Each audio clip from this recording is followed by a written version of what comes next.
School student को एक दिन एक डेथ नोट पड़ी हुई मिलती है और इस नोटबुक में जिस भी इंसान का नाम लिखा जाएगा वो 40 सेकंड के अंदर अंदर मर जाएगा। और अब इस नोटबुक का यूज करके ये लड़का इस दुनिया का एक नया भगवान बन जाता है। तो कहानी की शुरुआत में हम एक शिनिगामी को देखते हैं जिसे जापानीज कल्चर में गॉड ऑफ डेथ के नाम से भी जाना जाता है और इंडिया में हम इसे भैंसे वाला कहते हैं। और हम एक पर्टिकुलर शिनिगामी को देखते हैं और इस शिनिगामी का नाम होता है रियुक और वो बैठकर कुछ सोच रहा होता है और वहाँ पर उसके जो बाकी उसके साथी शिनिगामी होते हैं वो सब बैठे आराम कर रहे होते हैं या फिर अलग अलग किस्म की फालतू की गेम्स खेल रहे होते हैं। और इधर दूसरी तरफ हम लाइट यागामी को देखते हैं जो कि एक हाई स्कूल स्टूडेंट होता है और ये बंदा एक जीनियस होता है। अब क्लास खत्म हो जाती है और जब वो घर की तरफ वापस जा रहा होता है तो एक पब्लिक टेलीविजन में हम एक न्यूज रिपोर्टिंग को देखते हैं जहाँ पर अलग अलग किस्म के क्राइम्स की न्यूज को कवर किया जा रहा होता है और देखते हैं कि धीरे धीरे दुनिया में क्राइम्स बहुत ही ज्यादा बढ़ते जा रहे हैं। और अब रियुक और लाइट इन दोनों की सोच में एक सिमिलैरिटी होती है। इन दोनों का मानना होता है कि हमारी दुनिया सड़ चुकी है और हमें इसे बदलने की जरूरत है। अब अगले दिन लाइट फिर से क्लास में आता है और वो लेक्चर पर ध्यान नहीं दे रहा होता क्योंकि उसे पहले से ही सब कुछ आता होता है जो क्लास में चल रहा था और खिड़की से बाहर की तरफ देख रहा होता है। और तभी वो देखता है कि आसमान से एक नोटबुक नीचे जमीन पर आकर गिरती है और जैसे ही स्कूल खत्म होता है वो नीचे जाता है उस नोटबुक को देखने और उसके पास जाकर देखता है कि वो नोटबुक अभी भी वहीं पर पड़ी थी। और जैसे ही वो उस नोटबुक को उठाता है तो वो देखता है कि उस पर डेथ नोट लिखा होता है। अब वो उस बुक को ओपन करता है और देखता है कि उस पर लिखा होता है कि जिस भी इंसान का इस डेथ नोट पर नाम लिखा होगा उस इंसान को मरना होगा। और लाइट को लगता है कि ये फालतू की चीज है कोई, तो वो उस नोटबुक को वापस रख देता है जमीन पर। उसे यकीन नहीं आता कि ऐसा कैसे पॉसिबल हो सकता है, भाई कुछ भी लिखा हुआ है तो ये प्रैंक है पक्का कोई। लेकिन फिर भी लाइट के मन में एक क्यूरियोसिटी जग जाती है और उसे जानना होता है कि क्या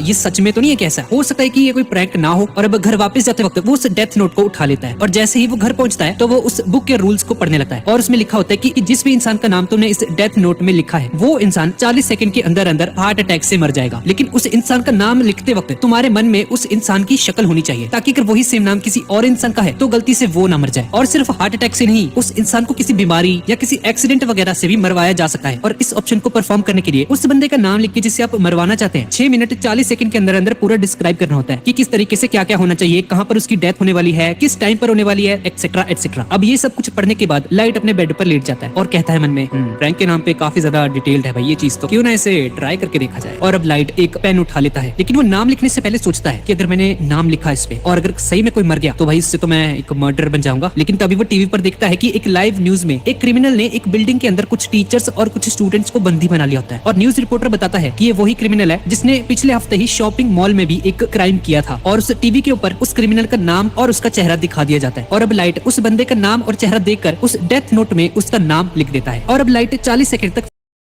ठीक है, फिर मैं बताती हूँ। मैं इकलौती महिला गॉड हूँ लोंगशिया देश की। मैंने 3 साल की उम्र में ही मार्शल आर्ट सीखा है और 8 साल की उम्र में ही मैंने ये पूरी की। उसके बाद सेना में शामिल हुई और 16 साल की उम्र में मैंने बहुत से राज्यों को अपने कब्जे में किया।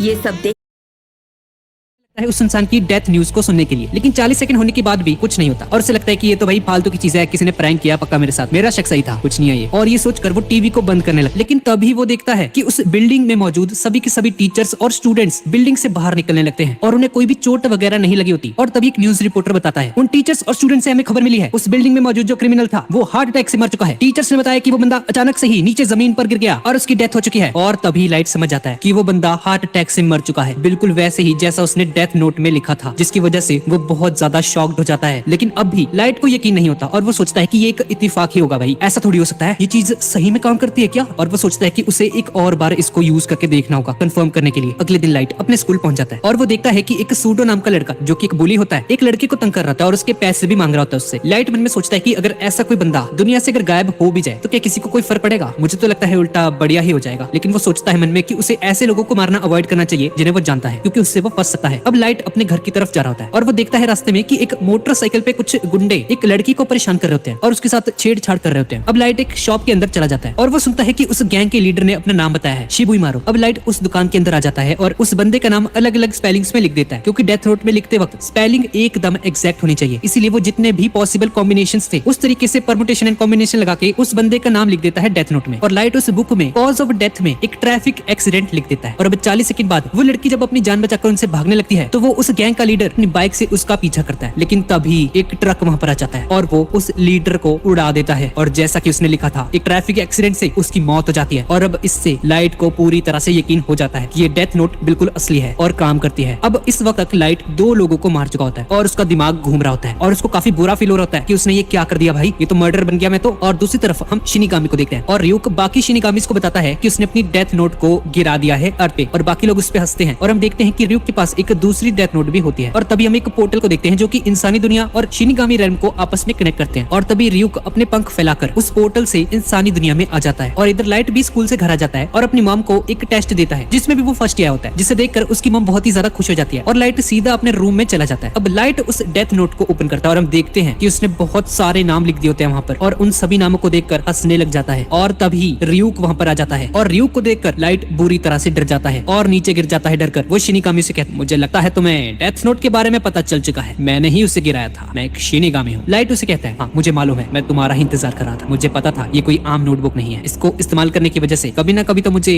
मौत का सामना करना ही है। अब ryuk उस डेथ नोट को देखता है और काफी इंप्रेस हो जाता है देखकर कि लाइट ने सिर्फ 5 दिनों में ही उस डेथ नोट में इतने सारे नाम लिख दिए थे। लाइट उससे पूछता है, तो क्या तुम मुझे यहाँ पर कोई सजा देने आए हो? ryuk कहता है, कौन सी सजा भाई, एक बार ये इंसानी दुनिया में गिर जाए तो ये उसी इंसान की हो जाती है जो इसे उठाता है, और अब ये डेथ नोट तुम्हारी है, तुम इसको किसी भी तरीके से यूज कर सकते हो, और अगर तुम इसे नहीं यूज करना चाहते तो किसी और को दे दो, लेकिन उसके बदले मुझे तुम्हारे दिमाग से इस डेथ नोट की सारी मेमोरीज को मिटाना होगा। और मैं तुम्हें एक और बात बता दूं, जो लोग डेथ नोट को यूज करते हैं वो ना ही हेल जा पाते हैं ना ही हेवन में, और जब तुम्हारा मरने का समय आएगा मैं अपनी डेथ नोट में तुम्हारा नाम लिखूंगा। अब ryuk लाइट से पूछता है कि उसने बाकी क्रिमिनल्स को तो हार्ट अटैक से मारा, लेकिन उसने उस गैंग लीडर को ट्रैफिक एक्सीडेंट से क्यों मारा था? लाइट बताता है, हाँ मैं चेक करना चाहता था कि अगर सभी के सभी लोग हार्ट अटैक से मरने वाले हैं तो जल्द ही लोगों को पता चल जाएगा कि कोई जानबूझकर ऐसा कर रहा है, और अब ये मेरी रिस्पॉन्सिबिलिटी है कि मैं पूरी दुनिया से क्राइम को खत्म करूं। और अब जब लोगों को पता चलेगा कि ऊपर वाला सब देख रहा है तो सभी के सभी लोग सुधर जाएंगे और कोई भी क्राइम नहीं होगा दुनिया में, और एक अच्छी लाइफ जीना शुरू कर देंगे बिना कोई क्राइम किए। मैं इस नई दुनिया का एक नया भगवान बनूंगा। और ये देखकर ryuk बहुत ज्यादा एक्साइटेड हो जाता है और सोचता है, भाई अब तो मजा आने वाला है। अब अगले दिन लाइट स्कूल खत्म होने के बाद वापस अपने घर की तरफ जा रहा होता है और ryuk लगातार उससे बात करने की कोशिश करता है। और लाइट उसे कहता है, ओ भाई थोड़ा सा चुप कर ले, तेरी आवाज नहीं सुन सकते लोग पर मेरी तो सुन सकते हैं ना। अब एक बंदा लाइट से बात करने की कोशिश करता है, लेकिन लाइट कहता है कि भाई नहीं यार अभी मैं थोड़ा बिजी हूँ। अब लाइट अपने घर पहुंच जाता है और फिर से बहुत सारे क्रिमिनल्स के नाम लिखना शुरू कर देता है। तो लाइट ryuk को बताता है कि उसके पास यही टाइम होता है डेथ नोट पे नाम लिखने का, और साथ ही साथ उसे अपनी स्कूल की परफॉर्मेंस भी ठीक रखनी है। लेकिन तभी लाइट की बहन दरवाजा खटखटाने लगती है। लाइट की बहन का नाम सायु है और उसकी बहन उसे कहती है कि उसे होमवर्क में उसकी हेल्प की जरूरत है। और लाइट जल्दी से डेथ नोट को अपने ड्रॉर के अंदर रख देता है और ड्रॉर को बंद कर देता है और अपनी बहन को अंदर बुला लेता है। अब ryuk लाइट को बोलता है, अगर मैं तुम्हारी जगह होता तो ऐसा नहीं करता,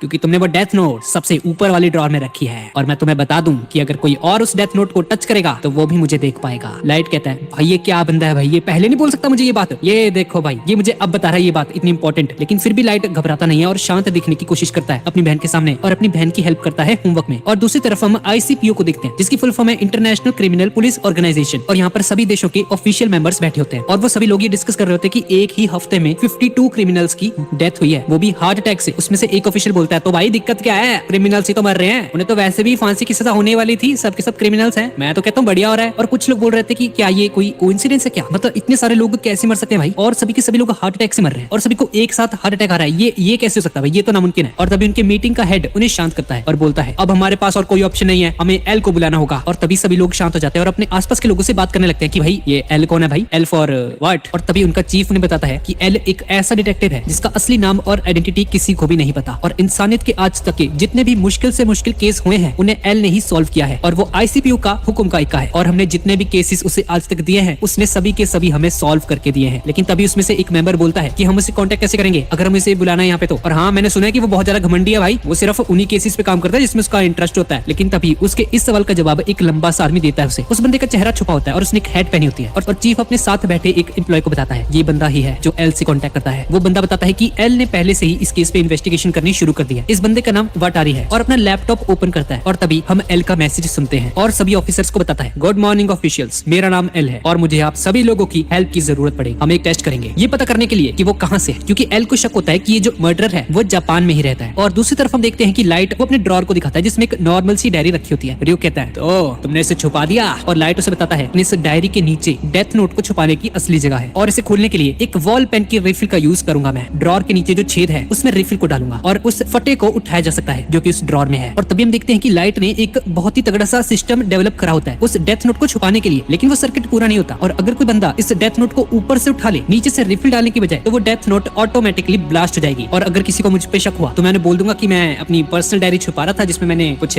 लिखा हुआ था गलत मलत। जेल जाने से तो अच्छा ही है, थोड़ी सी आग झेल लूंगा, क्या होगा, हाथ जल जाएगा, ये हो जाएगा, कम से कम जेल तो नहीं जाऊंगा। और इस तरफ सिटी के अंदर बहुत सारे लोग हार्ट अटैक से रोज रोज मर रहे होते हैं और सिटी के लोग लाइट को कीरा के नाम से जानना शुरू कर देते हैं। और सभी ऑफिशियल्स यही बोलते हैं कि ये किसी प्रकार का कोइंसिडेंस है भाई, और कीरा की एग्जिस्टेंस को नहीं स्वीकारते। और हम देखते हैं कि कीरा के नाम से बहुत सारी फैन वेबसाइट्स पे बनना शुरू हो जाती हैं जो कि कीरा को सपोर्ट करती हैं और उसे डोनेशंस वगैरह प्रोवाइड करती हैं। और हम देखते हैं कि जो लोग बुरे काम करते हैं वो लोग डर डर के जीते हैं, और जो लोग ईमानदार होते हैं वो कीरा पर पूरा विश्वास करते हैं और उसे पूरी सपोर्ट करते हैं, जैसा कि लाइट यागामी चाहता है। और तभी हम देखते हैं कि एक वर्ल्ड वाइड ब्रॉडकास्ट होता है टेलीविजन पर, और हम देखते हैं कि सूट बूट में एक आदमी खड़ा होता है जिसका नाम होता है लिंड एल टाइलर, जो कि अपना नाम एल बताता है और एल सामने आ जाता है। और सभी ऑफिशियल्स इस लाइव ब्रॉडकास्ट को देख रहे होते हैं और एक ऑफिसर पूछता है अपने साथ खड़े उस बंदे से कि आज तक इसने अपना फेस रिवील नहीं किया, तो इस बार क्या हो गया भाई, अचानक से सामने कैसे आ गया। तो चीफ बोलता है शायद एल इस बार बहुत ज्यादा सीरियस है। और तभी एल बोलता है केरा, मुझे पता है जो तुम कर रहे हो वो तुम्हारे हिसाब से तुम्हें बिल्कुल सही लग रहा होगा, लेकिन तुम्हें पता है असलियत में तुम एक क्राइम कर रहे हो। तुम्हें लग रहा है कि तुम सही कर रहे हो, लेकिन जो तुम कर रहे हो वो बहुत ही ज्यादा गलत है। और लाइट को ईविल कहकर पुकारता है, जिसकी वजह से लाइट को बहुत ज्यादा गुस्सा जाता है और लाइट गुस्से में आकर उसका नाम डेथ नोट के ऊपर लिख देता है। और लाइट कहता है भाई अगर तू थोड़ा सा और स्मार्ट होता ना तो मजा आता तेरे साथ, लेकिन तेरी कहानी तो आज यहीं पर खत्म हो गई है। चलो भाई मिलेंगे अगली बार हेल में। और तभी 40 सेकंड बाद लिंड एल टाइलर नीचे गिर जाता है हार्ट अटैक से और उसे कैमरे के सामने से हटा दिया जाता है। लेकिन तभी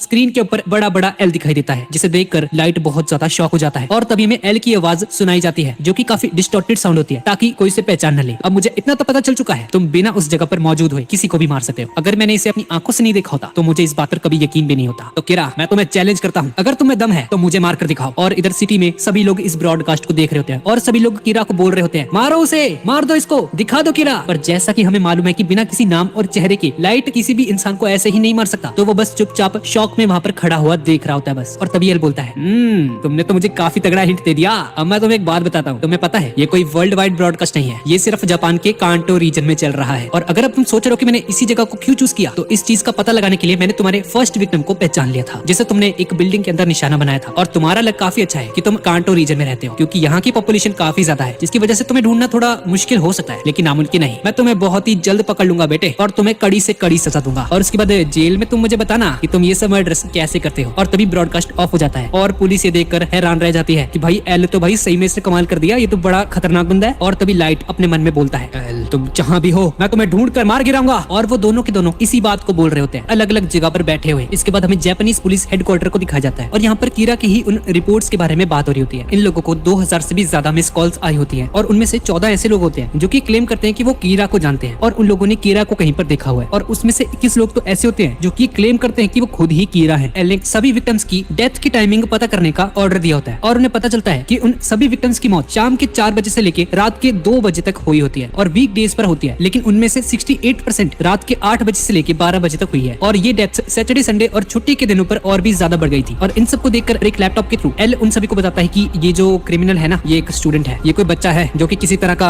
भगवान बनने की कोशिश कर रहा है और दुनिया में इंसाफ लाना चाहता होगा। और तभी एक ऑफिसर बोलता है कि देखो मैं ये नहीं कह रहा कि कीरा सही कर रहा है, लेकिन पिछले कुछ दिनों से जापान में क्राइम रेट बहुत ही ज्यादा नीचे गिरा है। और हम देखते हैं कि ज्यादातर ऑफिसर्स उसकी इस बात को इग्नोर करते हैं और वो चीफ भी उसे बिठा देता है, चुप करो तुम। और तभी एल बोलता है मैं आपसे पूछना चाहता हूँ कि जो भी विक्टिम्स मरे हैं क्या उनकी जो आइडेंटिटी थी वो पब्लिकली अवेलेबल थी क्या, उनकी फोटोज वगैरह, उनका सोशल मीडिया, या सिर्फ उनके नेम्स बताए गए थे। और वो ऑफिसर्स इस चीज का पता लगाने में लग जाते हैं। और हम दूसरी तरफ लाइट को देखते हैं जो कि सायु को पढ़ा रहा होता है और तभी उसके डैड वहाँ पर आ जाते हैं और सायु वहाँ से चली जाती है। तभी रियू कहता है क्या बात है, बड़े रिलैक्स लग रहे हो। लाइट ये कहता है बाई चांस अगर कोई पुलिस मुझे पकड़ने आती भी है मुझे नॉर्मल रहना होगा ताकि किसी को भी मुझ पर शक न पड़े। अब लाइट नीचे आता है और हम देखते हैं कि वो जो चीफ था वो लाइट के फादर होते हैं। अब ये सभी लोग डाइनिंग टेबल पर बैठकर खाना खाना शुरू करते हैं और चीफ लाइट से पूछता है हाँ भी बेटा स्टडीज कैसे चल रही है तुम्हारी। और उसकी बहन और उसकी मॉम लाइट की बहुत ज्यादा तारीफ करती है। लाइट ने तो कमाल कर दिया, हर एक टेस्ट में नंबर 1 आता है, ये नंबर 1, इसकी चिंता मत कीजिए आप, बढ़िया चल रही है इसकी स्टडीज। खाना खाने के बाद जब रियूक ऊपर आ जाता है लाइट के कमरे में तो रियूक लाइट से कहता है अच्छा तो तुम इसलिए इतने कॉन्फिडेंट हो, तुम्हारे फादर पुलिस में है। और लाइट उसे कहता है हाँ तुमने बिल्कुल सही कहा, मैं उनके कंप्यूटर को इजीली हैक कर सकता हूँ और उनके कंप्यूटर से मुझे उनकी सारी इन्वेस्टिगेशन की डिटेल्स मिलती रहेंगी। और तभी लाइट अपने डैड का कंप्यूटर हैक कर लेता है और उस कंप्यूटर में जितनी भी फाइल्स होती है कीरा के केस के रिगार्डिंग उन सभी को देखकर लाइट को पता चल जाता है कि पुलिस को शक पड़ चुकी है कि ये जो कीरा है ना ये कोई स्टूडेंट हो सकता है। और तभी लाइट बोलता है किसी भी इंसान का नाम डेथ नोट पर लिखने के बाद उसके आगे हम उसका कॉज ऑफ डेथ भी लिख सकते हैं ना। और मैं हमेशा हार्ट अटैक लिखता हूँ, लेकिन एक दूसरा रूल भी तो है जिसके अकॉर्डिंग हम 6 मिनट 40 सेकंड के अंदर अंदर किसी व्यक्ति की मौत को पूरी तरह से डिस्क्राइब भी कर सकते हैं। यानी कि किसी विक्टिम को अलग तरह से भी मार सकते हैं। तो अगर मैं किसी क्रिमिनल का नाम लिख के 6 मिनट 40 सेकंड के अंदर अंदर उसके मरने का तरीका भी लिख देता हूँ नीचे, तो ऐसा हो जाएगा। तो भाई इससे तो अब और भी मजा आने वाला है। अब इसके बाद हम देखते हैं कि लाइट अपनी डे टू डे लाइफ की एक्टिविटीज कर रहा होता है, स्कूल जाता है, खेलता है, और दूसरी तरफ वो क्रिमिनल्स लगातार मरते जा रहे होते हैं। और इसके बाद हम जापानीज हेडक्वार्टर में देखते हैं कि 3 ऑफिसर्स उस चीफ के पास आते हैं और उससे कहते हैं, सर कल फिर से 24 लोग मरे हैं और उससे पहले 23 लोग मरे थे। मुझे तो ये लगता है कि ये कीरा कोई स्टूडेंट नहीं है और ये सभी डेथ्स वर्किंग डेज में हुई हैं। और उनमें से एक मेंबर बोलता है कि भाई जरूरी थोड़ी ऐसा, वो छुट्टी भी तो ले सकता है स्कूल से। और तभी एलो ने बोलता है, नहीं तुम समझे नहीं। तो जब से हमने ये कंक्लूड किया कि वो एक स्टूडेंट हो सकता है, तो उसने अपने किलिंग पैटर्न्स को बदल दिया है। क्या ये एक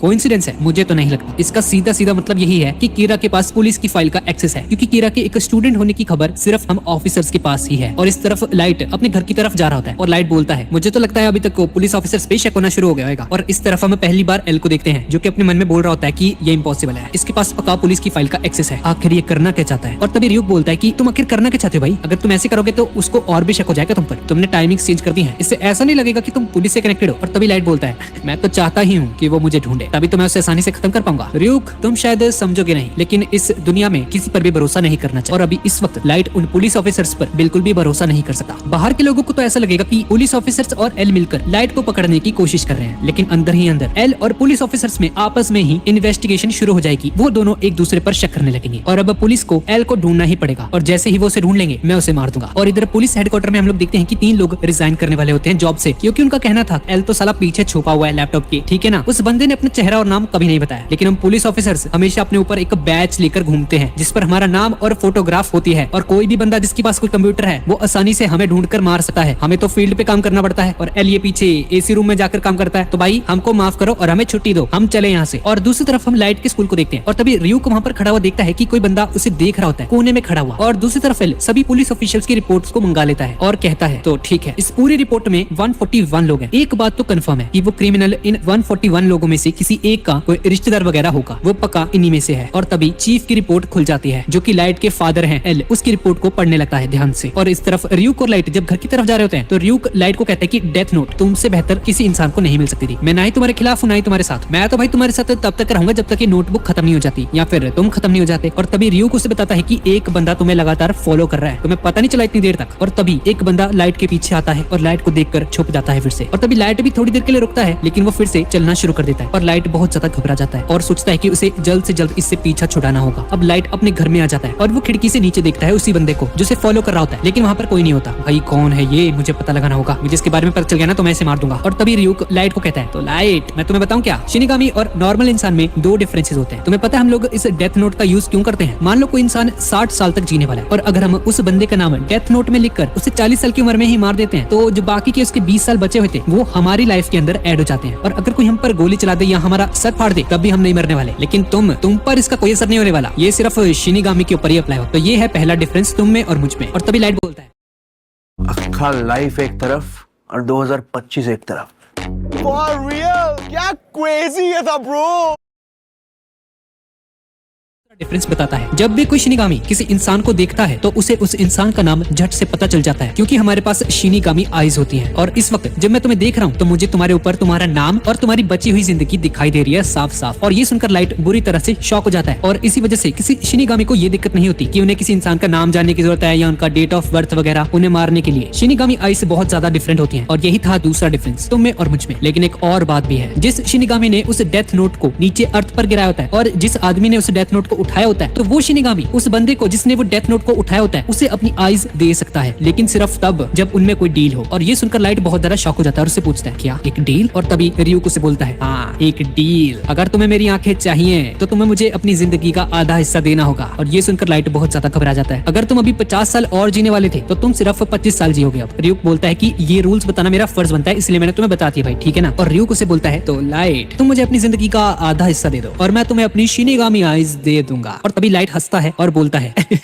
अगर मैं ऐसा करता हूँ तो मुझे सभी लोगों का नाम पता चल जाएगा और डेथ नोट को यूज करना और भी इजी हो जाएगा। और तभी रियूक बोलता है, तो क्या बोलते हो, डील करें क्या? और तभी हम देखते हैं उसी डिटेक्टिव को जो कि लाइट के बाहर खड़ा होता है और उस पर 24 घंटे नजर रखे हुए था, लेकिन हम देखते हैं कि लाइट उसके इस ऑफर के लिए मना कर देता है। और लाइट बोलता है कि देख भाई, मुझे एक ऐसी दुनिया बनानी है जहाँ पर कोई भी क्राइम वगैरह ना हो, ठीक है, और मैं इस दुनिया का एक नया गॉड बनकर जीना चाहता हूँ। अगर तुम मुझे मेरी लाइफ बढ़ाने का ऑफर देते तो शायद मैं सोच सकता था एक बार में, लेकिन कम करना तो भाई बिल्कुल भी नहीं भाई, ना ना ना। और तभी लाइट को एक आइडिया आ जाता है ये पता लगाने के लिए कि जो उसका भी पीछा कर रहा था वो उसका नाम कैसे पता कर सकता है। और अब उसे ये एक्सपेरिमेंट करना होता है कि वो डेथ नोट की टाइमिंग को कहां तक यूज कर सकता है। अगर उसने एक बार कॉज ऑफ डेथ लिख दिया तो उसके पास 6 मिनट और 40 सेकंड होते हैं उसकी डेथ को पूरी तरह से डिस्क्राइब करने के लिए, और उसमें वो डेथ का टाइम भी लिख सकता है। और अब उसे बस इस चीज को एक्सपेरिमेंट करना है कि वो किस तरीके से इसको यूज कर सकता है। अब अगली सुबह हेडक्वार्टर्स में चीफ को एक कॉल आता है और उन्हें पता चलता है कि 6 और लोग मारे जा चुके हैं और सभी के सभी लोग हार्ट अटैक से मारे गए हैं। लेकिन इस बार पैटर्न थोड़ा सा अलग था। उन्होंने मरने से पहले कुछ अजीब सी चीजें की थी, जैसे कि उसमें से एक ने अपने मरने से पहले अपने खून से दीवार पर एक साइन बना दिया था, और दूसरे बंदे ने एक ऐसी चीज लिखी जिसका कोई भी सेंस नहीं बनता, ये कोई और ही लैंग्वेज में है, और तीसरा बंदा अपने सेल से भागकर बाथरूम में गया और मर गया। और ये सारी चीजें एल को दिखाई जाती हैं। और एल अब सोचता है कि क्या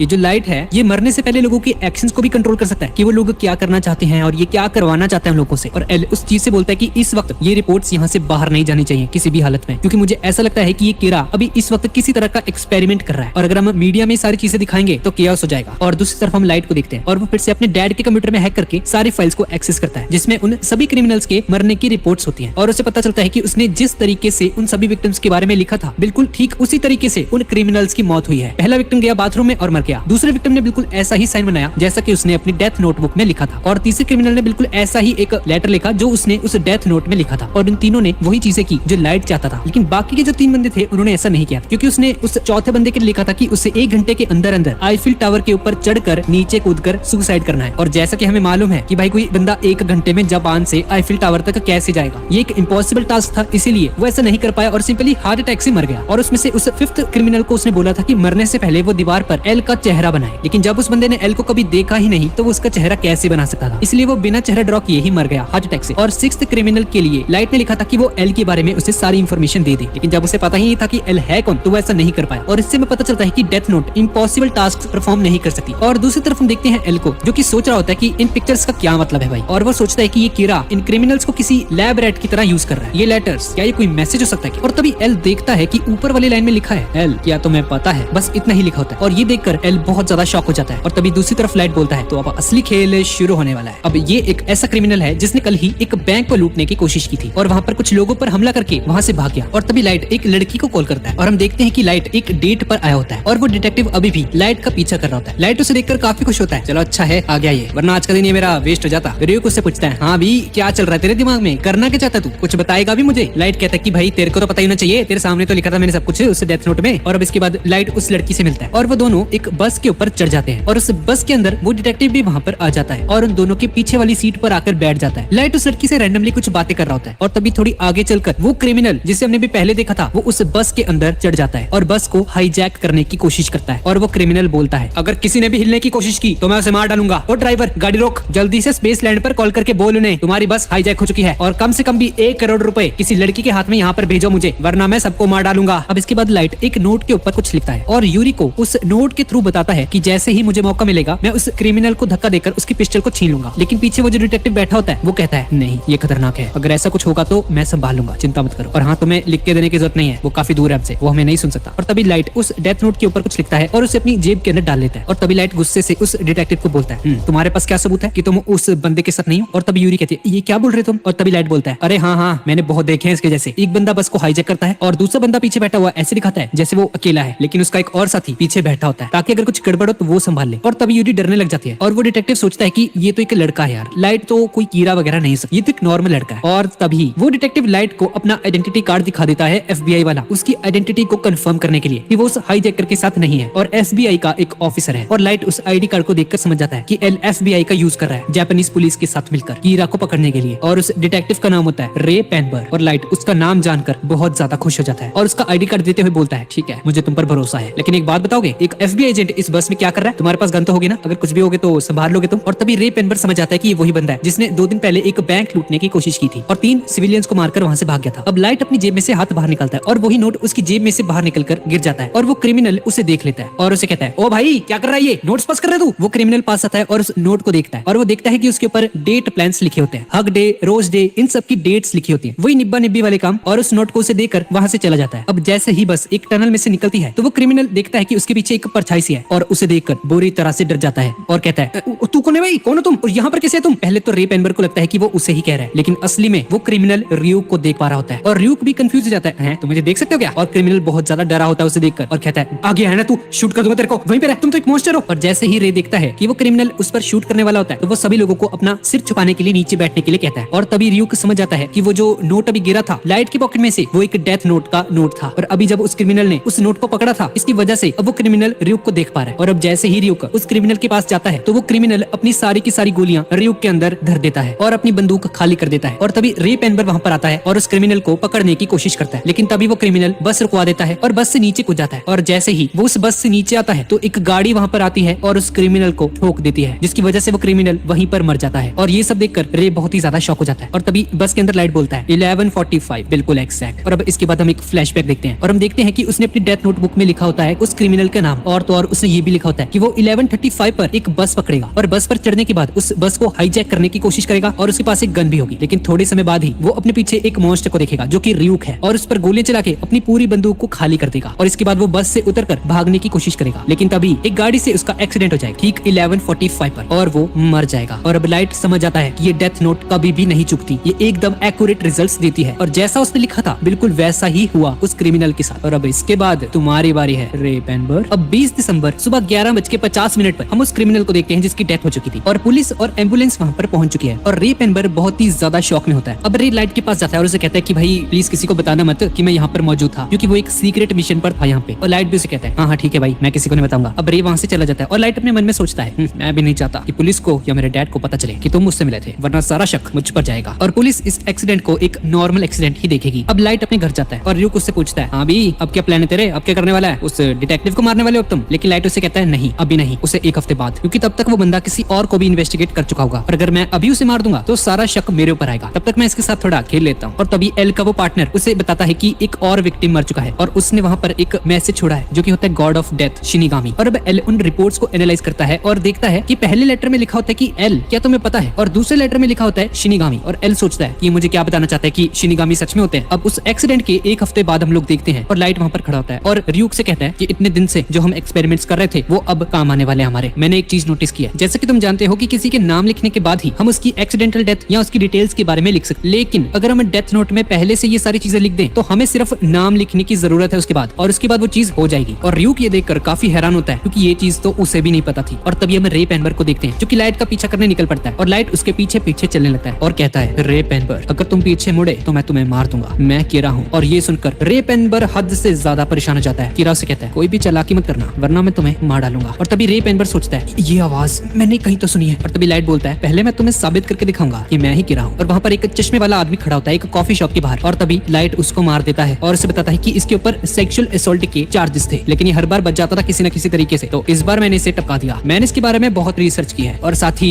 तुम्हारे बारे में भी। और तभी रे उसकी बात मान जाता है और कहता है ठीक है भाई मान लिया मैंने, तुम किरा हो। और तभी लाइट उससे इस स्टेट में आने वाले एजेंट्स के बारे में पूछता है और तभी लाइट रे को एक एनवेलप देता है और कहता है ये लो इसमें से एक ट्रांसमीटर निकालो और अपने कानों में लगा लो, आगे के इंस्ट्रक्शंस मैं तुम्हें बाद में बताता हूँ। और लाइट वहाँ से चला जाता है और उसे कहता है अब तुम्हें एक लाइन में बैठना है, तुम्हें अंदर जाना है और दरवाजे की साथ वाली सीट पर बैठना है और अगर कोई इसमें पहले से बैठा है तो उसके उठने का इंतजार करना है और जब तुम बैठ जाओगे तो मुझे बताना और कोई भी चालाकी करने की कोशिश मत करियो बेटा, क्योंकि मैं तुम्हें हर पल देख रहा हूँ। अब रे उस ट्रेन में बैठ जाता है और उसे पूछता है हाँ तो बताओ मुझे कितने एजेंट्स हैं यहाँ पे और तुम्हारा प्लान क्या है। और तभी रे उसे बताता है कि टोटल 12 लोग हैं यहाँ पर। और तभी लाइट उसे कहता है हाँ ठीक है अब एक काम करो, तुम्हारे पास जो एनवेलप मैंने तुम्हें दिया उसे निकालो। और हम देखते हैं कि एक पेपर सा होता है और उसमें बीच बीच में कुछ लिखने की जगह होती है और लाइट उसे कहता है कि काम करो सबसे ऊपर वाली जो जगह है ना वहाँ पर अपने इंचार्ज का नाम लिखो। रे सोच रहा होता है कि ये करना क्या चाहता है भाई, क्या प्लान है इसका, पर वो सोचता है कि भाई मुझे इसकी बात माननी होगी वरना ये पता नहीं क्या कर देगा, पागल इंसान है ये। और लाइट उसे बोलता है अब अपना लैपटॉप ऑन करो, तुम्हें तुम्हारा सुपीरियर सारे एजेंट्स की इंफॉर्मेशन भेज देगा और उसमें उन सभी एजेंट्स के नाम और फेसेस होंगे। और तभी रे पेनबर ये देखकर शॉक हो जाता है कि उसमें सभी एजेंट्स के नाम और उनकी आइडेंटिटी कार्ड थे। रे पेनबर हद से ज्यादा परेशान हो जाता है कि ये ऐसे कैसे भेज सकता है भाई मुझे, ये कैसे हो रहा है। और लाइट उसे बोलता है ठीक है इनके चेहरे देखो और एक एक करके इन सभी के नाम लिखो उस नोट पर। और वो सबके नाम लिख देता है चुपचाप और उसे कुछ समझ नहीं आ रहा था कि ये करना क्या चाह रहा है भाई, क्या कर रहा है बंदा। और अब लाइट बोलता है ठीक है अब उन सारी चीजों को उसी एनवेलप में वापस डाल दो और अपने ऊपर मौजूद उस रैक पर रख दो और ध्यान रखना उस एनवेलप को कोई देख न ले और थोड़ी देर बाद ट्रेन से बाहर निकल जाना। रे सोच रहा होता है कि ये आवाज मैंने कहीं सुनी हुई है पर मुझे याद क्यों नहीं आ रहा भाई कहाँ सुनी है मैंने ये आवाज। और तभी शाम के 4:41 पर रे उस ट्रेन से बाहर निकल जाता है और बाहर निकलते ही उसे हार्ट अटैक आ जाता है और वो नीचे गिर जाता है और ट्रेन बंद होने लगती है और वो पीछे मुड़कर देखता है कि वहाँ पर लाइट खड़ा होता है और उसने उस एनवेलप को उठा लिया होता है और लाइट उसे कहता है गुड बाय मेरे दोस्त, बहुत ही जल्द नर्क में मिलेंगे। और रे पेनबर मर जाता है और हमें पता चलता है कि रे पेनबर ने वो सारे एजेंट्स के नाम जो लिखे थे उसने वो डेथ नोट के ऊपर लिखे थे और उसे पता भी नहीं था कि वो अपने ही दोस्तों को अपने ही हाथों से मारने लगा हुआ है। और जो उसका इंचार्ज था उसके लिए उसने लिखा था कि वो रे को अपने सारे एजेंट्स की फाइल भेजेगा और उसके बाद हार्ट अटैक से मर जाएगा, और ठीक वैसा ही हुआ। और बाकी एजेंट्स के आगे लाइट ने लिखा होता है कि एक बार उसे वो सारी फाइल्स अगर मिल गई तो उसके बाद वो सभी के सभी हार्ट अटैक से मारे जाएंगे। दरअसल लाइट ने उस इंचार्ज को सबको फाइल भेजने के लिए बोला था, और उसने ऐसा इसलिए किया क्योंकि अगर वो इंचार्ज अकेला रे पेनबर्ग को वो फाइल्स भेजता तो सीधा शक उस पर आता और सबको पता चल जाता कि रे पेनबर्ग जिसको इन्वेस्टिगेट कर रहा था वही कीरा है। इसलिए शक को बांटने के लिए उसने वो फाइल सभी को भेज दी और सभी को मरवा दिया। हम एल को देखते हैं और उसे इन्फॉर्मेशन मिलती है कि सभी के सभी एजेंट्स मारे गए हैं और सभी को हार्ट अटैक आया था। इसका यही मतलब है कि कीरा ने ही उसे मारा है। और FBI का चीफ उसे कहता है सॉरी एल, लेकिन अब से FBI तुम्हारी मदद नहीं करेगी। और तभी चीफ एल से बात करता है और उसे कहता है तेरी वजह से वो सभी के सभी लोग मारे गए हैं, तुम भी एक मर्डरर ही हो। और तभी एल को मैसेज आता है कि एक और विक्टिम ने एक मैसेज छोड़ा उसके लिए, और यहाँ पर लेटर वो पूरा हो जाता है और उसमें लिखा होता है सेब खाते हैं। और अब वो पूरा सेंटेंस बनता है एल, क्या तुम्हें पता है शिनिगामी सेब खाते हैं। और ये देखकर एल को काफी ज्यादा गुस्सा आता है। और हम दूसरी तरफ रे पेनबर्ग की फियोंसे को देखते हैं और उसे समझ आ जाता है कि कीरा ने ही उसके फियोंसे को मारा है। उसी बस ड्राइवर से इंफॉर्मेशन लेती है जिसमें रे पेनबर्ग बैठा होता है जब वो हाईजैक हो गई थी। और तभी वो बस ड्राइवर उसे बताता है हाँ मैडम मैं इसे जानता हूँ। और तभी वो सोचती है लड़की कीरा भी पक्का इसी बस में होगा। और गाइस ये लड़की एक एक्स FBI एजेंट भी होती है। और इस तरफ हेडक्वार्टर्स में वो चीफ देखता है कि सिर्फ 5 ही ऑफिसर्स बचते हैं उस ऑफिस में, और चीफ उन सभी को थैंक यू कहता है और कहता है तुम लोग सबसे ज्यादा बहादुर हो, मैं तुम्हें दिल से सैल्यूट करता हूँ। और उसमें से एक ऑफिसर बोलता है कि अबे ओ एल, तेरे एल लगा दूंगा, चल चेहरा दिखा अपना, लैपटॉप के पीछे छुपे रहते हो, सामने आ तू। और तभी वो चीफ भी बोलता है एल अगर तुम हमारे साथ काम करना चाहते हो तो तुम्हें हमसे मिलना होगा यहाँ पर आके। एल बोलता है ठीक है। एल इसी मोमेंट का इंतजार कर रहा था जब उसके पास कुछ ऐसे ऑफिसर्स हों जिस पर वो भरोसा कर सकता है। और उस होटल के अंदर एल उन सभी के आने का वेट कर रहा होता है। और हम देखते हैं कि चीफ एल के रूम के बाहर आ जाते हैं और दरवाजा नॉक करते हैं। और तभी वो सभी ऑफिसर्स एल को देखते हैं और उसे देखकर वो बहुत ज्यादा शॉक हो जाते हैं, ये एल ये नहाता वाता नहीं क्या। और वो सभी लोग अपने अपने नाम बताते हैं उसे। और तभी एल एक नकली गन बनाकर उनकी तरफ पॉइंट करता है, ऑफिसर्स अगर मैं अभी कीरा होता ना तो तुम सब लोग मर चुके होते। तुम्हें पता है ना कि उसे सिर्फ एक नाम और एक चेहरा चाहिए किसी को भी मारने के लिए, तो अपने नाम वगैरह थोड़े संभल के बताया करो। अब एल उन्हें कहते हैं कि भाई अपने फोन वगैरह स्विच ऑफ करो और अंदर आके बैठ जाओ चलो। और तभी एक ऑफिसर बोलता है कि क्या भाई क्या मेरी बंदी के मैसेज आते हैं, मैं नहीं कर रहा तेरे को, मैं नहीं दे रहा फोन। और वो सभी लोग अपने अपने सेल फोन्स वहां पर रख देते हैं। एल उन्हें बताता है कि हम मास मीडिया को अपने बेनिफिट के लिए यूज कर सकते हैं। हम कुछ एक ऐसी न्यूज बता सकते हैं कि जो 12 FBI एजेंट्स मारे गए हैं उसकी वजह से USA की गवर्नमेंट बहुत ज्यादा नाराज हो चुकी है। उन्होंने जापान में 1500 और इन्वेस्टिगेटर्स को भेजा है कीरा को पकड़ने के लिए। कीरा को यहाँ पर बहुत ही ज्यादा डर लगेगा और तभी वो कोई गलती करेगा। और अब अगले दिन लाइट की मॉम उसे कुछ कपड़े देती है उसके फादर के और उसे कहती है कि एल बेटा इसे जरा हेडक्वार्टर्स में देके आ जाना। और अब लाइट हेडक्वार्टर्स की तरफ निकल पड़ता है और जाते वक्त एक डेथ नोट का पेज अपने साथ ले जाता है। अब लाइट वहां पर आता है और देखता है कि वहां पर रे पेनबर्ग की फियोंसे पहले पहुंच चुके हैं उससे, और वो बोलती है कि मुझे कीरा के रिगार्डिंग बहुत ही इंपॉर्टेंट इन्फॉर्मेशन मिली है। और ये सुनते ही लाइट चौकन्ना हो जाता है, क्या कीरा इन्वेस्टिगेशन, इसे क्या पता चल गया भाई मेरे बारे में। अब लाइट बोलता है उस लड़की से कि उसके फादर ही इस केस के इंचार्ज हैं और अगर वो चाहे तो उसका मैसेज वो उसके फादर को दे सकता है। अब ये दोनों साथ में जाने लगते हैं बाहर। और तभी लाइट उसे बोलता है कि बाय द वे मेरा नाम लाइट यागमी है और तुम्हारा नाम क्या है। और वो लड़की अपना नाम शोको माकी बताती है, तो मुझे मिस माकी बुला सकते हो। मिस माकी बोलती है मेरा फियोंसे था वो, जो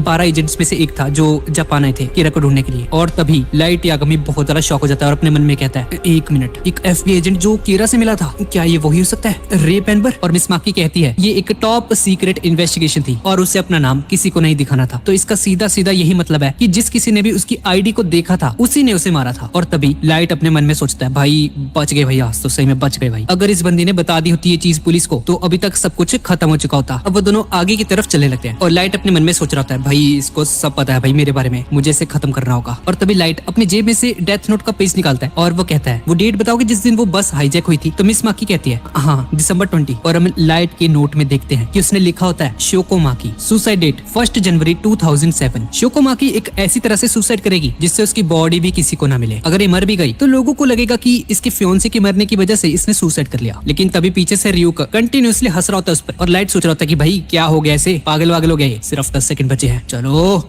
मर भी जाओ जल्दी। और जैसे ही 40 सेकंड पूरे होते हैं वो सोचता है कि भाई 40 सेकंड तो हो गए, ये मरी क्यों नहीं अभी तक, आखिर चल क्या रहा है, ये तो बहुत अजीब है भाई, ये काम क्यों नहीं करा। और तभी रियूक पीछे से कंटिन्यूअसली अभी भी हंस रहा होता है। और तभी लाइट को रियलाइज होता है कि जब मैं मिस माकी से उसका नाम पूछ रहा था ये तब भी हंस रहा था, जब भी इसका नाम सामने आता है ये हंस रहा होता है पीछे। क्या इसका मतलब ये कि ये नकली नाम यूज कर रही है और इस रियूक को उसका असली नाम दिखाई दे रहा है क्योंकि इसके पास शिनिगामी आईज है। और दूसरी तरफ एल का वही पार्टनर वहां पर आता है और उन सभी को एक नकली बैज और ID दे देता है और एल उन्हें कहता है कि इससे तुम कीरा से आसानी से बच पाओगे। और दूसरी तरफ लाइट को ये चीज रियलाइज हो जाती है कि ये बंदी नकली नाम यूज कर रही है क्योंकि रे पेनबर्ग ने अपनी असली ID दिखाई थी इसलिए वो मारा गया था और इसीलिए ये बंदी अपना असली नाम किसी को नहीं बताने वाली। अब अगर मैं इसका नाम इससे बार बार पूछूंगा तो इससे मेरे पास शक हो जाएगा। और तभी मिस माकी कहती है बाद में मिलते हैं और वो वहां से चली जाती है है। अब लाइट मन में सोचता है कि उसे बस इसका किसी तरह से असली नाम जानना है। तो इसके पर्स में कुछ आईडी वगैरह तो होगा ही, कुछ ड्राइविंग लाइसेंस, आधार कार्ड, पैन कार्ड, कुछ तो होगा भाई। और दूसरी तरफ इन सभी ऑफिसर्स को एक बेल्ट भी दी जाती है जिसके अंदर ट्रैकिंग डिवाइस लगा होता है और हर एक पुलिस ऑफिसर की लोकेशन एल को 24 घंटे अवेलेबल रहेगी। और तभी लाइट माकी के पास जाता है और उसे कहता है दरअसल मैं आपको एक बात बताना भूल गया, कीरा की इन्वेस्टिगेशन को इसी तरह से डिजाइन किया गया है कि किसी को पता ही न चले कि कौन कौन उस इन्वेस्टिगेशन में शामिल है, इसीलिए तुम्हें कभी भी किसी भी ऑफिसर से कांटेक्ट करने ही नहीं दिया जाएगा। दरअसल मैं टास्क फोर्स का ही एक मेंबर हूँ, मैं इस वक्त इस केस का इंचार्ज हूँ, काफी सारे केसेस सॉल्व किए मैंने, तो मैं सच बोलूं मैं किसी पे भी भरोसा नहीं कर सकती, इसलिए मैं इस केस को खुद सॉल्व करना चाहती हूँ। और तभी लाइट उसे बोलता है क्या आप इस केस में प्लीज हमारी हेल्प करेंगी? टास्क फोर्स को ज्वाइन करने के लिए आपके पास एक आईडी कार्ड होना चाहिए। तो मिस माकी सोचती है क्या तुम मुझे ज्वाइन करवाना चाहते हो तुम्हारी टीम में? और तभी लाइट बोलता है माफ करना यार, मैं कुछ ज्यादा ही एक्साइटेड हो गया लग रहा है। और तभी माकी उसे कहती है मैं ज्वाइन करना चाहती हूँ, प्लीज मुझे भी अपनी टीम में ले लो। और पीछे रियूक ये सब देख के पागलों की तरह हंसना शुरू कर देता है। और तभी लाइट उसे कहता है ठीक है, पर ज्वाइन करने से पहले मुझे आपकी कोई आईडी वगैरह देखनी पड़ेगी। और मिस माकी अपना ड्राइविंग लाइसेंस निकाल कर दे देती है लाइट के हाथ में। और तभी स्नोफॉल शुरू हो जाती है और लाइट को पता चल जाता है कि इस लड़की का असली नाम नाओमी मिसोरा होता है और वो अपने डेथ नोट के अंदर उसका नाम लिख देता है। अब वो अपनी घड़ी को देखता है और नाओमी से पूछती है कि तुम अपनी घड़ी क्यों देखते रहते हो बार बार? और तभी लाइट बोलता है ओ अच्छा ये, हाँ वो इसलिए क्योंकि मैं ही कीरा हूँ। और ये सुनकर नाओमी बहुत ज्यादा शॉक हो जाती है, वो डर के मारे हिल भी नहीं पाती। और जैसे ही 40 सेकंड पूरे होते हैं नाओमी मुड़कर वहाँ से जाने लगती है और पीछे से लाइट उसे कहता है गुड बाय मिस नाओमी। और हम देखते हैं कि आगे चलकर नाओमी मर जाती है और पीछे खड़े लाइट और रियूक उसे देख रहे होते हैं। अब इसके बाद हम एल को देखते हैं जो कि रे पेनबर की उसी ट्रेन वाली फुटेज को देख रहा होता है जब वो ट्रेन के अंदर से बाहर निकलता है और उसको हार्ट अटैक आता है। एल नोटिस करता है कि जब रे पेनबर उस ट्रेन में चढ़ा था तो उसके हाथ में एक एनवेलप था, लेकिन जब वो उस ट्रेन से बाहर आता है थोड़ी देर बाद तो उसके हाथ में वो एनवेलप नहीं होता। एल बोलता है कि अगर इस फुटेज के हम आखिरी मोमेंट्स में देखें तो ऐसा लगता है कि जैसे रे पेनबर बहुत ही ज्यादा एक्साइटेड था उस ट्रेन के अंदर देखने के लिए, हो सकता है उस ट्रेन के अंदर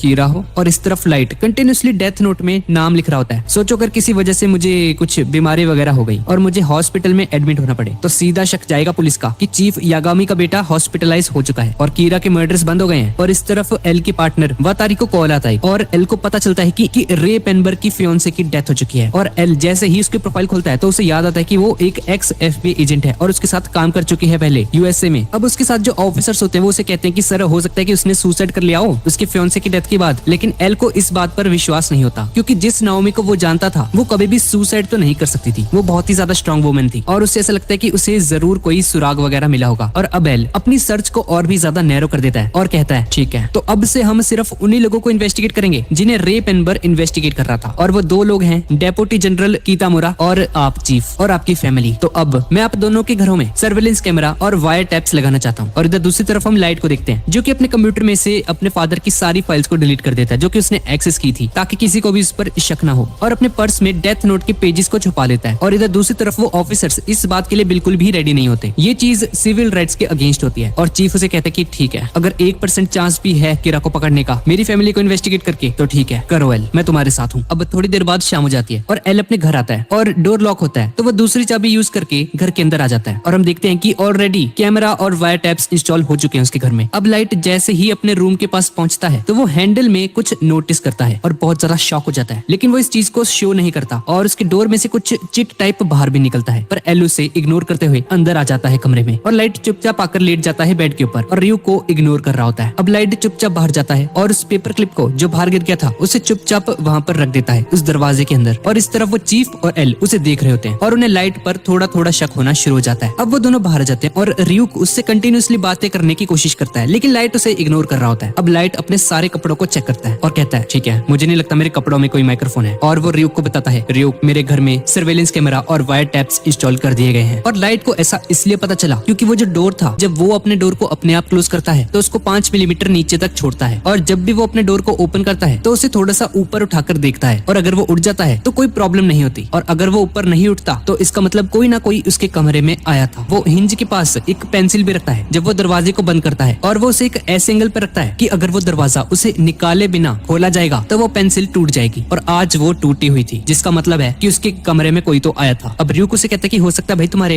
पेरेंट्स वगैरह गए हो, पर लाइट उसे बताता है कि वो जो पेपर का पीस था वो जानबूझकर उसने वहाँ पर रखा था। किसी ने जब उस डोर को ओपन किया था तो उसने टाइम निकालकर उस चिट को वापस उस डोर में फंसाया ताकि मुझे ऐसा लगे कि कमरे में सब कुछ नॉर्मल है, कोई नहीं गया मेरे कमरे में। और ये काफी ज्यादा अजीब बात थी। अब लाइट एक बुक स्टोर पे जाता है और एक बुक खरीद कर वापस अपने घर में आ जाता है और और एक अडल्ट मैगजीन पढ़ना शुरू कर देता है। और चीफ ये देखकर हैरान रह जाता है कि उसका बेटा ये क्या हरकतें कर रहा है। लेकिन एल को उस पर बहुत ज्यादा शक होने लग जाता है, क्योंकि उसे ऐसा लगता है जैसे कि वो दिखा रहा हो कि इन्हीं मैगजीन्स की वजह से वो इतनी सावधानी बरतता है और अपने डोर पे वो पेपर क्लिप वगैरह रखता है। और चीफ उसकी बातें सुनकर थोड़ा गुस्सा हो जाता है। और इस तरफ कमरे में रियुक को सभी के सभी कैमरास मिल जाते हैं और लाइट अपने मन में सोचता है कि ये पक्का एल का आइडिया होगा। अब लाइट एक पोटैटो चिप्स का पैकेट लेकर आता है और अपने रूम में आ जाता है। और रियुक को सारे के सारे कैमरास मिल चुके थे जो कि उसके कमरे में लगे हुए थे। तुम्हारे कमरे में ही टोटल 64 कैमरास लगे हुए हैं। और लाइट अपने मन में सोचता है कि इस वक्त मेरी जगह कोई आम इंसान होता तो वो पैनिक कर जाता और कुछ ना कुछ गलती जरूर करता। लेकिन एल, मैं ऐसा नहीं हूँ। लगता है तुम मुझे बहुत ही ज्यादा अंडर एस्टिमेट करते हो एल। तुम्हें पता नहीं है मैं भगवान हूँ। तुम गलत इंसान से पंगा ले रहे हो। अब लाइट एक पोटैटो चिप्स का पैकेट ओपन करता है और इसके अंदर कुछ चमक रहा होता है। और अब लाइट सोचता है कि इस वक्त जो ब्रॉडकास्ट हो रहे हैं टीवी पर क्रिमिनल्स के, उन्हें उसे मारना होगा, तभी लाइट पर से शक हटेगा एल का, क्योंकि इस वक्त तो पढ़ाई कर रहा है वो, और पढ़ाई करते वक्त वो उन क्रिमिनल्स को कैसे मार सकता है। तो उसे ऐसा दिखाना पड़ेगा एल को कि वो किरा नहीं है। और हम देखते हैं कि उस बैग ऑफ चिप्स के अंदर एक मिनी टीवी होता है और उसके अंदर एक छोटी सी पेंसिल और एक डेथ नोट का पीस भी रखा होता है। और उस टीवी के अंदर ब्रॉडकास्ट न्यूज चल रही होती है उन क्रिमिनल्स की। और लाइट अपने एक हाथ से अपनी हाई स्कूल की पढ़ाई कर रहा होता है और अपने दूसरे हाथ से उस चिप्स के पैकेट के अंदर उन क्रिमिनल्स के नाम लिख रहा होता है। और अब लाइट सोचता है अब जिस बंदे की मुझे नॉलेज भी नहीं थी वो अगले 40 सेकंड के अंदर अंदर मर जाएगा। और सभी क्रिमिनल्स के नाम लिखने के बाद लाइट उस चिप्स के पैकेट को डस्टबिन में फेंक देता है। और इधर एल का पार्टनर उसे बताता है, सर 9 बजे ब्रॉडकास्ट हुआ था 2 क्रिमिनल्स का और वो दोनों ही मारे गए हैं। पर एल तो देखता है कि लाइट पढ़ाई कर रहा है,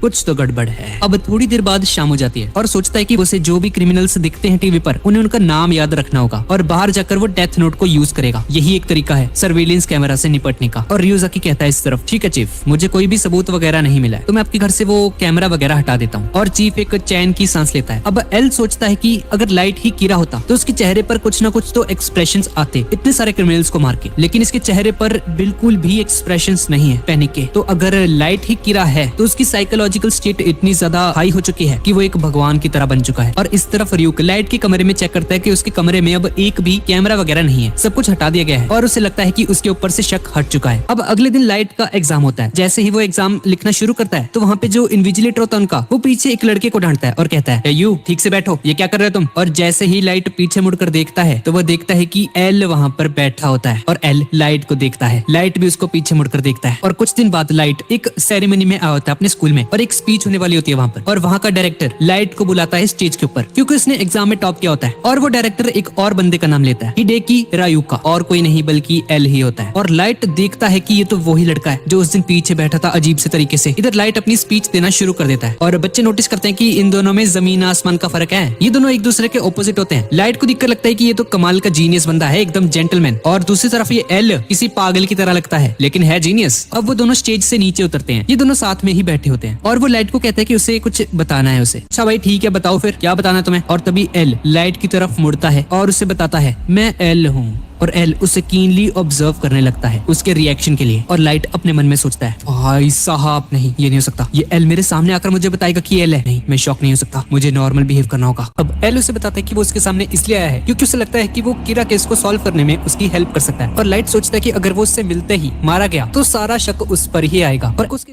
TerraBox help you keep your storage private and secure. बड़े स्टोर करें, बड़े शेयर करें, तेरा बॉक्स।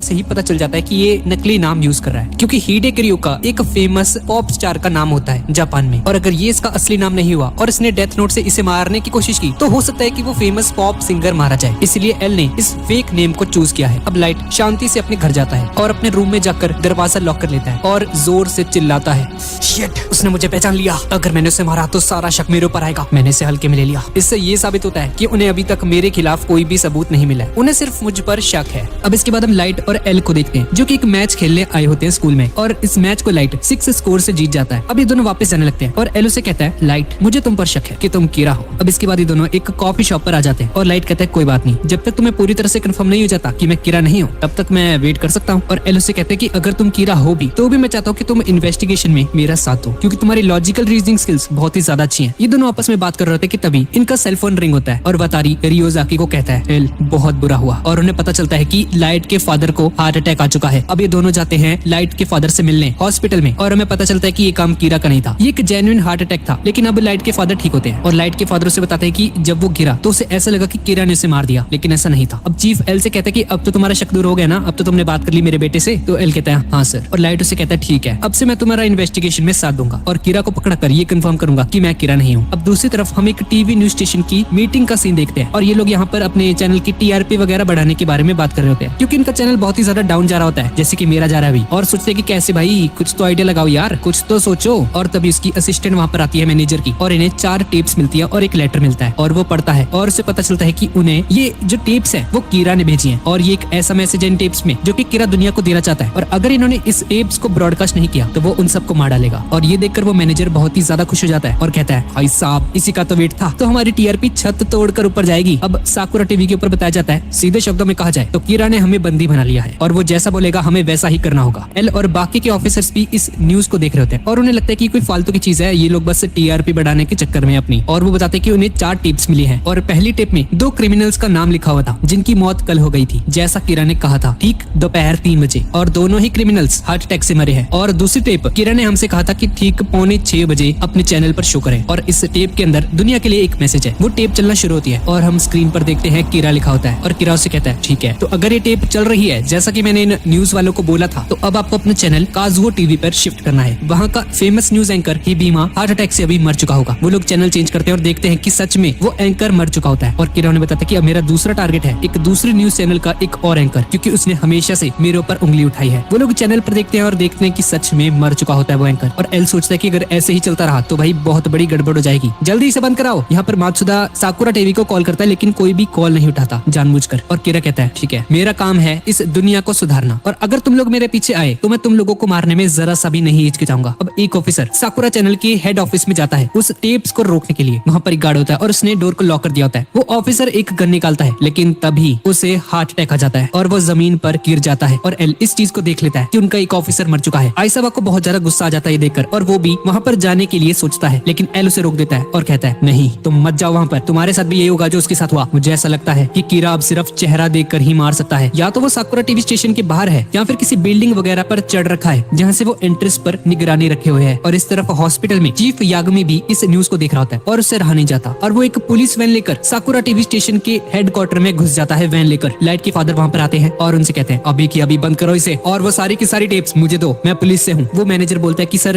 अगर हमने इसे बंद कर दिया तो कीरा में मार देगा। लाइट के फादर कहते हैं अच्छा बेटे, अगर तुम मुझे वो नहीं देगा ना तो उससे पहले मैं तुझे मार दूंगा। अब वो मैनेजर बुरी तरह से डर जाता है और उन टेप्स को निकालकर लाइट के फादर को दे देता है। और तभी लाइट के फादर टीवी पर देखते हैं कि वो और जो बाकी पुलिस ऑफिसर्स होते हैं वहाँ पर जो एंट्रेंस में घुसने की कोशिश करते हैं वो भी मर जाते हैं हार्ट अटैक से। कीरा ने उन्हें मार दिया होता है और वो एंट्रेंस पर नजर रखे हुए है। एल लाइट के फादर को कॉल करता है और उन्हें कहता है सर बस 5 मिनट वेट कीजिए, उसके बाद आप फ्रंट एंट्रेंस से ही बाहर आना। अब लाइट के फादर 5 मिनट होने के बाद एंट्रेंस की तरफ बढ़ने लगते हैं और हम देखते हैं कि वहाँ पर बहुत सारे पुलिस ऑफिसर्स होते हैं और उन्होंने एक शीट लगा रखी होती है और एक हेलमेट पहना होता है जिससे कि उनका चेहरा ना दिखे। और किसी तरह से बचते हुए लाइट के फादर एल के पास आ जाते हैं और उन सभी टेप्स को एल को दे देते हैं। और कीरा कहता है ठीक है, तो लगता है पुलिस अब भी मुझसे लड़ना चाहती है। अब अगला मैं एनपीए के डायरेक्टर या फिर मैं एल की जान लूंगा जो कि इस पूरी इन्वेस्टिगेशन को चला रहा है। अब ये तुम लोग डिसाइड करोगे कि मुझे किसे मारना है। अब इस तरफ लाइट भी इस ब्रॉडकास्ट को देख रहा होता है और उसे पता चलता है कि ये एक और कीरा है और वो कीरा के काम से खुश है और उसकी सपोर्ट करता है। और साकुरा टीवी के बाहर जो हार्ट अटैक से डेथ हुई थी लोगों की, वो लाइट का काम नहीं था, वो किसी दूसरे कीरा का काम था जो कि सिर्फ लोगों को देखने से ही उन्हें मार सकता है और उसके पास शिनिगामी आइज है। और लाइट सोचता है कि ठीक है भाई बढ़िया ही हो रहा है, अगर ऐसे चलता रहा तो ये लाइट को मार देगा थोड़े दिन में, लेकिन इसने इनोसेंट लोगों की जान ली है, इसने असली कीरा की इमेज को खराब किया है और इसे बख्श नहीं सकता। और इस तरफ टास्क फोर्स के अंदर वो ऑफिसर एल से पूछते कि एक सेकंड कीरा है, इसके चांसेस कितने हैं? एल कहता है 90% से भी ज्यादा। कीरा मासूम लोगों को नहीं मारता, ये वाला थोड़ा अलग है। और एल लाइट के फादर से कहते हैं कि आप लाइट को भी यहाँ पर ले आइए, हमें उसकी हेल्प चाहिए। अब इसके बाद हम ताकीशीता स्ट्रीट को देखते हैं और हम एक नए शिनिगामी को देखते हैं, इसका नाम रैम होता है। और हमें पता चलता है कि वो जो टेप्स थी वो इस लड़की ने भेजी होती है। इस लड़की का नाम मीसा है और ये सेकंड कीरा है और इस लड़की के पास शिनिगामी आइज है। जैसे कि लाइट के पास रियूक रहता है वैसे ही मीसा के साथ रैम रहती है और इन आइज की मदद से वो किसी भी इंसान का नाम और किसी इंसान की कितनी जिंदगी बची है वो ये भी देख सकती है, लेकिन इसके बदले उसे अपनी आधी जिंदगी उस शिनिगामी को देनी होगी। मीसा एक सेलिब्रिटी होती है और उसके पेरेंट्स का मर्डर हो गया था और कीरा यानी कि लाइट ने उन क्रिमिनल्स को मार डाला था, जिसकी वजह से मीसा के दिल में कीरा के लिए बहुत ज्यादा रिस्पेक्ट होती है और वो उससे प्यार करने लगती है। और एक दिन मीसा कीरा से मिलने आती है उसके घर पर और उसे मिलकर उसे बताती है कि वो उसकी बहुत ज्यादा रिस्पेक्ट करती है और वो उसके साथ मिलकर काम करना चाहती है। और लाइट उसका फेक बॉयफ्रेंड बन जाता है क्योंकि उसके पास शिनिगामी आइज होती हैं और इसकी हेल्प से वो एल का असली नाम जान सकता है, इसलिए वो उसको यूज करने के बारे में सोचता है। और मीसा का जो शिनिगामी होता है वो लाइट को धमकी देता है कि अगर लाइट मीसा को जरा सा भी हार्म करेगा तो रैम लाइट को मार देगा। अब एल को मीसा मिलती है एक कॉलेज के दिन और मीसा एल का रियल नेम जान लेती है, लेकिन इससे पहले कि वो लाइट को एल का असली नाम बता पाती, मीसा को एल के ऑफिसर्स अरेस्ट कर लेते हैं क्योंकि उनको इस पर शक हो गया था। अब मीसा अरेस्ट होने के बाद रैम को उसे मार डालने के लिए कहती है और रैम मीसा से कहती है कि वो डेथ नोट की ओनरशिप को गिव अप कर दे, जिससे कि मीसा की डेथ नोट के रिगार्डिंग जो भी मेमोरीज थी वो गायब हो जाएंगी। अब रैम लाइट से मिलकर उसे कहता है कि अगर उसने रैम को जेल से नहीं निकाला तो वो लाइट को मार डालेगा, उसे उसकी हेल्प करनी होगी। अब लाइट एक प्लान बनाता है और खुद को सरेंडर कर देता है टास्क फोर्स को और उनसे कहता है शायद मैं किरा हूँ पर मुझे इस बात की अवेयरनेस नहीं है। और फ्लैशबैक में हम लोग देखते हैं कि सरेंडर होने से पहले किरा रियूक को बताता है कि जब लाइट जेल में होगा और एक कोड वर्ड बोलेगा तो उसका ये मतलब होगा कि लाइट अपने डेथ नोट की ओनरशिप को गिव अप कर रहा है। और अब जब लाइट जेल में होता है तो किसी भी क्रिमिनल की डेथ नहीं होती है। अब लाइट उसी कोड वर्ड को यूज करता है और अपनी डेथ नोट की ओनरशिप को गिव अप कर देता है और उसके माइंड से डेथ नोट की सारी मेमोरीज इरेज हो जाती हैं। अब लाइट 2 हफ्तों तक जेल में होता है और वो किसी को मार तो सकता ही नहीं था क्योंकि उसके पास डेथ नोट है ही नहीं इस वक्त, लेकिन उसके 2 हफ्ते तक जेल में रहने के बाद भी क्रिमिनल्स मरते रहते हैं। लाइट जेल में है फिर भी क्रिमिनल्स की मौत होती रहती है, जिससे एल को पता चलता है कि लाइट किरा नहीं है और उसका शक उस पर बिल्कुल गलत था और वो लाइट और मीसा को रिलीज करने का ऑर्डर दे देता है। लेकिन उन्हें रिलीज करने से पहले एल मिस्टर यागामी के साथ मिलकर एक प्लान बनाता है जिसके अकॉर्डिंग लाइट के फादर उन दोनों को ये कहकर एक जगह पर लेके जाएंगे कि लाइट और मीसा को एग्जीक्यूट करा जाने वाला है। लाइट के फादर उन दोनों को बताते हैं कि एल का ऑर्डर है तुम दोनों को शूट करने का, क्योंकि भले ही उनके पास कोई प्रूफ नहीं था उनके खिलाफ, लेकिन एल को अभी भी पूरा भरोसा है कि लाइट और मीसा किरा हैं और लाइट को मारने के बाद वो खुद को भी मार लेगा। एल को लगा था कि अपनी जान बचाने के लिए वो कुछ ना कुछ तो करेंगे और मिस्टर यागामी को ही मार देंगे, लेकिन हम देखते हैं कि उसका ये प्लान भी फेल हो जाता है और लाइट और मीसा चीफ यागामी को नहीं मारते क्योंकि वो ऐसा कर ही नहीं सकते थे, क्योंकि वो अपनी डेथ नोट की ओनरशिप को गिव अप कर चुके थे और वो एक नॉर्मल तरीके से रिएक्ट करते हैं। प्रेशर के अंदर आने पर भी वो डेथ नोट की I know what I have to do.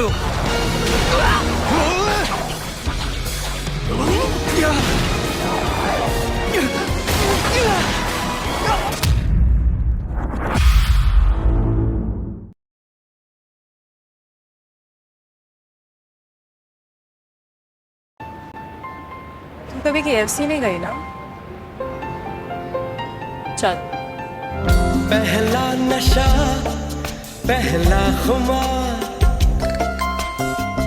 नया प्यार है नया इंतजार, कर लूं मैं क्या अपना हाल, ऐ दिले बेकरार मेरे दिले बेकरार तू ही बता। सॉरी, वो KFC मेरा फेवरेट हो गया है ना। पहली बार आओगे बार बार खाओगे। एंजॉय योर पहली बार with KFC chicken crisp meal only for ₹99। Use नहीं करते, लेकिन एल को अभी भी लाइट और मीसा के ऊपर शक रहता है, लेकिन बिना किसी सबूत के उसे लाइट और मीसा को रिलीज करना ही पड़ता है। और इधर दूसरी तरफ हम कुछ बिजनेसमैन को देखते हैं जो कि यूत्सुबा नाम की एक कंपनी के ऑफिसर्स होते हैं। यहाँ पर एक मीटिंग चल रही होती है, तो सर इस हफ्ते किसे मरवाएं किरा से, और इस तरफ ही सभी लोग एल की हेडक्वार्टर्स में शिफ्ट हो जाते हैं, लेकिन एल बिल्कुल भी खुश नहीं है क्योंकि उसका शक लाइट पे था और लाइट तो किरा नहीं निकला और उसे ऐसा लगता है कि किरा की पावर्स किसी एक इंसान से हटकर दूसरे इंसान में जा सकती हैं। अब कुछ दिन बाद लाइट पता लगाता है कि एक कंपनी है तोइशुबा नाम की, जिसकी स्टॉक्स बहुत ही ज्यादा ऊपर जा रहे हैं क्योंकि कंपनीज के सीईओज की बहुत जल्दी मौत हो रही है वहाँ के, वो भी हार्ट अटैक से। और इस तरफ इसी कंपनी की मीटिंग चल रही थी और वो पूछ रहे होते हैं कि हाँ भाई और किसको मरवाना है किरा से। और तभी उन्हें एक खबर मिलती है कि किरा ने उन लोगों को धमकी दी है कि अगर पुलिस ने उसका पीछा नहीं छोड़ा तो किरा पॉलिटिशियंस को भी मारना शुरू कर देगा, इसलिए अब पुलिस कुछ नहीं कर सकती और जिसको भी इस केस पर काम करना है उसे रिजाइन करना पड़ेगा पुलिस से और अपनी एक पर्सनल इन्वेस्टिगेशन कर सकता है वो। और चीफ यागामी और मात्सुदा पुलिस की जॉब छोड़ देते हैं, लेकिन आइजावा अपनी जॉब नहीं छोड़ सकता था क्योंकि उसने अपनी फैमिली को भी देखना है, तो वो वहाँ से चला जाता है। अब इन लोगों को पता करना होता है कि उस कंपनी में तोइशुबा नाम की उसमें से कौन किरा है और उनमें से कौन बंदा है जो कि बाकी के कंपनीज के सीईओज को मार रहा है किरा बन के। और इस काम के लिए मात्सुदा जो कि मीसा का मैनेजर है इस वक्त, उसे लगता है कि वो टीम के अभी तक कुछ भी काम का नहीं आया है, इसलिए वो हेडक्वार्टर्स में घुस जाता है तोइशुबा के सच का पता लगाने के लिए और भागते भागते मीटिंग रूम के पास पहुंच जाता है और कान लगाकर उनकी बातें सुनने लगता है और वो एक ऑफिशियल को बोलते हुए सुन लेता है, हाँ तो सर किसको मरवाना है अब किरा से। और तभी दरवाजा खुलता है और मात्सुदा उन सभी के सामने गिर जाता है आकर। अब उसे कुछ समझ नहीं आता कि उसे क्या करना चाहिए और वो उन सभी को मीसा अमाने की फोटो दिखाता है और कहता है, अरे सर, मैं मैनेजर हूं इसका और मैं आपके लिए एक बहुत अच्छी डील लेके आया हूँ। मिस अमाने आपकी कंपनी की ब्रांड एम्बेसडर बनना चाहती हैं। अब इन लोगों को इस पर शक हो जाता है कि इसने इनकी सारी बातें सुन ली हैं, इसलिए कंपनी वाले मीसा को भी वहाँ पर बुला लेते हैं कॉल करके। लेकिन तब भी इनका शक दूर नहीं होता और इन सभी को एक पार्टी पर इनवाइट करती है अपने घर पर और वहाँ पर बहुत सारी लड़कियां होती हैं और ये सभी लोग पार्टी करने लगते हैं उन्हें लड़कियों के साथ। अब मात्सुदा जल्दी से जाता है वॉशरूम में और मौके का फायदा उठाकर एल को कॉल करता है और उसे कहता है, भाई मेरी हेल्प कर भाई, मैं फंस गया यहाँ पे, कुछ तो कर भाई। और एल उसे कहता है, अबे ओ बेवकूफ, मरना पड़ेगा अब तेरे को, अब कुछ नहीं हो सकता। अब मात्सुदा नशे में लड़खड़ाते हुए बाहर निकलता है और बालकनी में जाके खड़ा हो जाता है और एक हैंड स्टैंड करने लगता है। सभी लोग डर रहे होते हैं, ओ भाई गिर जाएगा तू, ये क्या कर रहा है। और मात्सुदा गिर जाता है लेकिन नीचे से मिस्टर यागामी उसे बचा लेते हैं। लेकिन उन सभी को लाश की गिरने की आवाज आती है और ये एक नकली लाश होती है और कुछ डॉक्टर्स आकर उस लाश को ले जाते हैं और वो सभी ऑफिशियल्स वहाँ से भाग जाते हैं ताकि उन पर कोई शक वगैरह ना हो। अगले दिन वो कंपनी वाले मीसा को फिर से बुलाते हैं और उससे पूछते हैं कि तुम कीरा को कैसे जानती हो। लेकिन इस वक्त मीसा को तो कुछ भी नहीं पता होता कीरा के बारे में। मीसा एक वॉशरूम में जाती है और तभी रैम एक डेथ नोट का पीस मीसा से टच करवाती है और उसके सामने आ जाती है और रैम को देखकर मीसा की बहुत ज्यादा हालत खराब हो जाती है। वो चिल्लाने की कोशिश करती है लेकिन वो उसका मुंह कवर कर लेती है और उसे समझाती है, मीसा ये सब लाइट का ऑर्डर है, अब चुपचाप वापस जाओ और मैं जिस आदमी के पीछे खड़ी हो जाऊंगी वही तोशिबा ग्रुप का कीरा है और वही बाकी सीईओस को मार रहा है। अब मीसा को लाइट की सारी मेमोरीज याद होती है और वो उससे बहुत ज्यादा प्यार भी करती है तो वो रैम पर भरोसा करती है और अंदर जाकर वो देखती है कि रैम हिगुची के पीछे खड़ी होती है जो कि तोशिबा ग्रुप का सीईओ होता है और ये ही कीरा है। अब एल उनके ऑफिस में सीक्रेट कैमरास और वायर टैप्स लगवा देता है ताकि उन्हें पता चले कि इनमें से असली कीरा कौन है। और तभी ये लोग देखते हैं कि ये लोग आपस में बात कर रहे होते हैं। तो ठीक है, इस बार हम बड़ी कंपनियों का शिकार करेंगे, एक को हार्ट अटैक से, एक को किसी बीमारी से और एक को हाई बीपी से मार डालते हैं। अब ये देखकर लाइट को बहुत ज्यादा गुस्सा आ जाता है और वो उनमें से एक ऑफिशियल को कॉल करता है और उसे कहता है, मुझे पता है तुम कौन हो क्योंकि मैं एल हूँ। और ये सुनकर वो बंदा बहुत ज्यादा घबरा जाता है। जैसा मैं बोलता हूँ अब तुम्हें वैसा ही करना होगा। आज की रात मैं कीरा को पकड़ने वाला हूँ और तुम किसी न किसी तरीके से उन किलिंग्स को डिले करवा दो। तुम मेरी मदद करो और मैं तुम्हारी मदद करूंगा। अब ये बंदा लाइट यानी कि एल की बात मान जाता है और उन लोगों की किलिंग्स को डिले करवा देता है। तभी मीसा एल के पास आती है और बताती है कि उसे हिगुची पर शक है। लेकिन इन लोगों को भी ये नहीं पता होता कि वो मारता कैसे है कीरा बन के। और ये पता करने के लिए एल हिगुची की कार, उसका बाथरूम और उसके बेडरूम में कैमरास फिट करवा देता है और एक प्लान बनाता है कि लाइट एल बन के फिर से उसी बंदे को कॉल करेगा और उसे बोलता है हिगुची को कॉल करो और उसे कहो कि साकुरा टीवी ऑन करे। अब वो ऐसा ही करता है और हिगुची देखता है कि साकुरा टीवी के ऊपर कोई बंदा उसकी सारी की सारी जो मीटिंग्स थी उनकी बातें लीक कर रहा है और उन सभी को बता रहा होता है कि लोग कैसे सीईओस को मार रहे हैं। और तभी स्क्रीन अचानक से गिर जाती है और उस बंदे का चेहरा टीवी के सामने आ जाता है और ये कोई और नहीं बल्कि मात्सुदा है जो कि मीसा माने का मैनेजर है। लेकिन हिगुची को ये देखकर बहुत ही ज्यादा शॉक होता है क्योंकि ये तो मर चुका था। उस दिन ये मर गया था जिस दिन ये लोग पार्टी करने गए थे उस मीसा माने के घर पे। अब हिगुची इसे मारने के लिए निकल पड़ता है साकुरा टीवी के हेडक्वार्टर्स की तरफ। हिगुची के पास ही डेथ नोट होती है लेकिन उसे इस बंदे का असली नाम नहीं पता होता और इसलिए उसका नाम जानने के लिए ये रैम से शिनिगामी आइस की डील कर लेता है। और इस वक्त हिगुची के पास जो डेथ नोट है वो रैम की है जो कि पहले मीसा के पास थी। अब ओवर स्पीडिंग की वजह से एक ऑफिसर इसे पकड़ लेता है। हाँ भी बहुत जल्दी तेरे को चलान होएगा, चलान 5000 निकाल। लेकिन अब हिगुची के पास से शिनिगामी आइस होती है और इसका यूज करके ये अपनी डेथ नोट में इस बंदे का नाम लिख देता है और ये पुलिस वाला एक्सीडेंट से मर जाता है। और इस तरफ एल समझ जाता है कि ये हिगुची ही सेकंड कीरा है और ये सिर्फ चेहरे देखकर ही लोगों को मार रहा है। अब लाइट, एल और वटारी एक हेलीकॉप्टर में बैठकर हिगुची के पीछे लग जाते हैं जो कि पूरी फुल स्पीड में साकुरा टीवी की तरफ जा रहा होता है। और तभी हिगुची अपने सामने देखता है कि पूरी की पूरी पुलिस फोर्स आ चुकी है उसके सामने और तभी एल का हेलीकॉप्टर भी वहाँ पर आ जाता है और ये लोग हिगुची को पकड़ लेते हैं और उसे अरेस्ट कर लेते हैं। और वो बताता है कि एक डेथ नोट नाम की बुक होती है जिसमें वो लोगों का नाम लिख के मारता था वो लोगों को। लाइट के फादर उस बुक को अपनी कस्टडी में ले लेते हैं और अब उस डेथ नोट को छूने की वजह से रैम को देख पाते हैं और उनके सामने रैम शिनिगामी खड़ी होती है। लाइट के फादर जोर से चिल्लाते हैं और तभी एक दूसरा ऑफिसर वहाँ पर आता है और वो भी डेथ नोट को छू लेता है जिसकी वजह से वो भी रैम को देख पाता है। और अब उनके सामने एक राक्षस खड़ा हुआ है। अब एल उस डेथ नोट को अपने पास मंगवाता है और उसे छू कर देखता है और उसे भी अपने सामने एक शिनिगामी दिखता है और उसे देखकर एल को अपनी आंखों पर यकीन नहीं आता।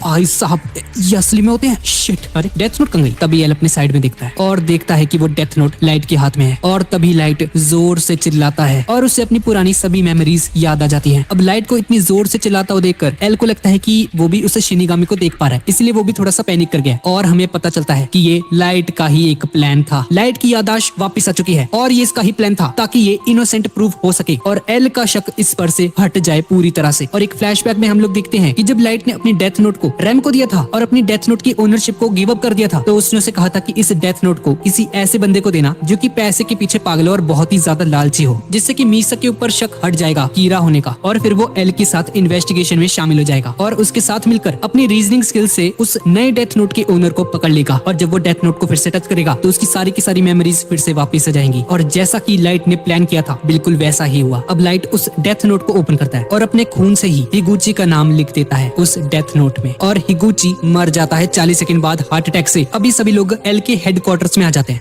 और रेम से पूछताछ कर रहे होते हैं, और तब ये लोग कुछ रूल्स को पढ़ते हैं जो कि डेथ नोट में होते हैं, और लास्ट में न्यू रूल्स भी दिखाई देते हैं जिसमें लिखा होता है कि अगर इस डेथ नोट को जला दिया जाए या फाड़ दिया जाए तो जो भी लोग इस डेथ नोट के कांटेक्ट में आते हैं वो सभी लोग मर जाएंगे। और हाँ, जो भी इस डेथ नोट का ओनर है उसे अपनी किलिंग को कंटिन्यू रखना होगा, वरना वो भी 13 दिन बाद मर जाएगा। और क्योंकि मीसा और लाइट 50 दिनों तक उस प्रिजन के अंदर थे तो इस वजह से ये लोग इनोसेंट प्रूफ हो जाते हैं, क्योंकि अगर ये लोग ही कीरा होते तो ये लोग अभी तक मर चुके होते। और हमें पता चलता है कि ये सभी के सभी रूल्स लाइट ने ही लिखवाए होते हैं रियूक से, ताकि अगर वो लोग ये रूल्स को पढ़े इन फ्यूचर तो इससे लाइट और मीसा पूरी तरह से निर्दोष साबित हो जाएंगे। अब लाइट मीसा के पास जाता है और उसे कहता है कि वो अपनी डेथ नोट को खोद कर निकाले जमीन में से, ताकि उसकी भी मेमोरीज वापस आ जाएं। और तभी उसे डेथ नोट के अंदर एक नोट दिखाई देता है जिसमें लिखा होता है कि वो एल को मार दे, जो कि उसका वही दोस्त है जिसे उसने पहले देखा था। लेकिन हमें पता चलता है कि ये एल का असली नाम भूल गई होती है। और अब रियूक भी अर्थ पे वापस आ जाता है और मीसा रियूक के साथ एक डील करती है शिनिगामी आइस की, ताकि वो एल के असली नाम को फिर से जान पाए। और इसकी लाइफ हाफ से भी हाफ हो चुकी है क्योंकि इसने दूसरी बार शिनिगामी आइस ली होती है। अब लाइट मीसा से मिलता है और उसे अपनी डेथ नोट से क्रिमिनल्स को मारने का ऑर्डर देता है, क्योंकि इस वक्त लाइट उस हेडक्वार्टर में होता है जहाँ पर एल होता है, और उसे ऐसा ऑर्डर होता है कि वो इसे हेडक्वार्टर से बाहर नहीं जा सकता जब तक कीरा पकड़ा नहीं जाता। और तभी उन लोगों को फिर से किलिंग्स का पैटर्न दिखाई देता है और उन्हें पता चलता है कि कीरा फिर से वापस आ चुका है। और अब ये लोग बहुत ही ज्यादा कंफ्यूज हो चुके हैं, क्योंकि अभी कुछ ही दिन पहले इन्होंने हिगुशी को मारा होता है जो कि कीरा था, तो अब ये दूसरा कीरा कहाँ से आ गया। और एल समझ जाता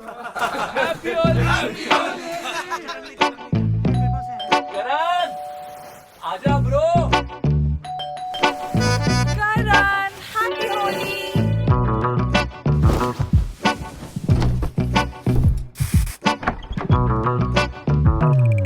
हैप्पी होली।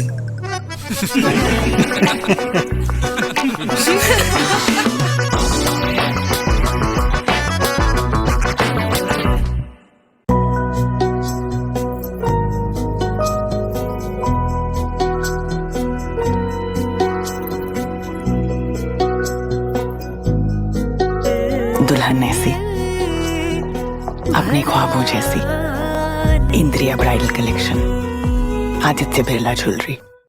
एक और डेथ नोट है जो कि कीरा के पास है, और एल का शक जाता है सीधा मीसा के ऊपर, और रैम ये चीज समझ जाती है। और अब लाइट रैम से कहता है, तो रैम मीसा को बचाने का अब एक ही तरीका है, एल का नाम अपनी डेथ नोट में लिख दो। लेकिन उसका नाम लिखने की वजह से रैम मर जाएगी, क्योंकि ये शिनिगामीज जान लेते हैं बचाते नहीं, और अगर उसने मीसा की जान बचाने के लिए एल की जान ले ली तो इससे रैम मर जाएगी। अब एल डेथ नोट को यूज करने के बारे में सोचता है, और यूजर से कहता है कि हम किसी ऐसे क्रिमिनल को इस डेथ नोट को देंगे जो कि 13 दिन में मरने वाला है। अगर वो बंदा 13 दिन के बाद भी जिंदा रहा तो उसे आम फांसी की सजा देकर मार देंगे, और अगर वो क्रिमिनल 13 दिन बाद नहीं मरता तो इसका सीधा सीधा मतलब ये है कि इस डेथ नोट का ओनर कोई और है, और सीधा शक जाएगा लाइट और मीसा के ऊपर। और तभी पावर ऑफ हो जाती है और रैम वतारी को मार देती है हार्ट अटैक से, और वतारी एक रेड बटन दबाता है जिससे कि पूरा का पूरा डेटा क्लियर हो जाता है उनके कंप्यूटर का, और वो मर जाता है। और एलो ने बताता है कि उसी ने वतारी को कहा था कि अगर उसे कुछ हो जाए तो वो सारे के सारे डेटा को डिलीट कर दे। और एलो उनसे पूछता है, एक मिनट, वो शिनिगामी कहाँ है, ढूंढो उसे, कहाँ है वो शिनी। और इस तरफ रैम एल का नाम लिख देती है उस डेथ नोट में, और एल को हार्ट अटैक आ जाता है और एल चेयर से नीचे गिरने लगता है। लाइट एल को जमीन पर गिरने से पहले ही कैच कर लेता है और उससे पूछता है, एल, अरे एल क्या हुआ तुम्हें। और एल लाइट की आंखों में देखता है, और एल देखता है कि लाइट उसे देखकर हंस रहा होता है, और एल धीरे धीरे करके अपनी आंखें बंद कर लेता है। लाइट उन सभी को ऐसा दिखाता है कि उसे बहुत ज्यादा दुख हो रहा है एल की मौत का, और कहता है, अरे उठो तुम, क्या हुआ तुम्हें, जल्दी उठो, अब हमारी बारी है, पहले वतारी, अब ये एल को भी मार दिया इसने, अब वो शिनिगामी जरूर हमें भी मार डालेगी। और ये सभी के सभी ऑफिसर्स बुरी तरह से डर जाते हैं, लेकिन इन्हें कुछ नहीं होता। और लाइट कहता है, ओ शिनिगामी, कहाँ छुप के बैठी हो तुम, जल्दी बाहर आओ। अब लाइट सर्वर रूम में आता है और देखता है कि रैम की एशिस पड़ी होती है वहाँ पर जमीन पर, और उसके ऊपर उसकी डेथ नोट भी पड़ी होती है, जो कि लाइट अपने पास रख लेता है और उन सभी को बुलाता है, किसी को नहीं छोड़ूंगा, सबसे बता लूंगा। अब लाइट वहाँ से चला जाता है और बाहर आकर कहता है, मैं हूँ इस दुनिया का नया भगवान, और अब एल भी मर चुका है, अब मुझे कोई नहीं रोक सकता एक नई दुनिया बनाने से। अब एल को मरे हुए 10 दिन हो चुके हैं, और एल असली में कौन था और उसका असली नाम क्या था ये किसी को भी नहीं पता होता। और अब एल के मरने की वजह से लाइट का काम बहुत ही ज्यादा आसान हो चुका है, और लाइट उन्हें बताता है कि उसने एक वॉइस डिवाइस फिल्टर बनाया है जो कि बिल्कुल वैसे ही काम करेगा जैसा रियोजाकी का करता था। और इस फिल्टर का यूज करके वो लोग पुलिस को ऐसा दिखाएंगे जैसे कि एल अभी भी जिंदा होता है, और इसी वॉइस का यूज करके वो उन्हें ऑर्डर देगा। मात्सुदा लाइट को बोलता है कि वो एल की जगह ले ले। अब लाइट अपने मन में सोचता है एल के बिना तो भाई बिल्कुल भी मजा नहीं आ रहा, सब कुछ इतना इजीली हो रहा है क्या है यार। एल की जगह लेने के लिए मान जाता है और उन सबसे कहते हैं कि उसे एक अलग रूम चाहिए काम करने के लिए, और चीफ यागमी उसे एक अलग रूम दे देते हैं रेंट पर। और लाइट उन्हें कहते हैं कि हमें डेथ नोट को किसी ऐसी जगह पर छुपाना पड़ेगा जहाँ पर उसे कोई न ढूंढ पाए। अब इसके बाद लाइट मीसा के पास जाता है क्योंकि वो काफी दिन से उसे नहीं मिला होता। वो दोनों एक कॉफी शॉप में होते हैं और लाइट बहुत ही चुपचाप बैठा होता है, वो कुछ सोच रहा होता है अपने मन में। और मीसा उससे पूछती है कि क्या हुआ लाइट, तुम इतना चुप क्यों हो?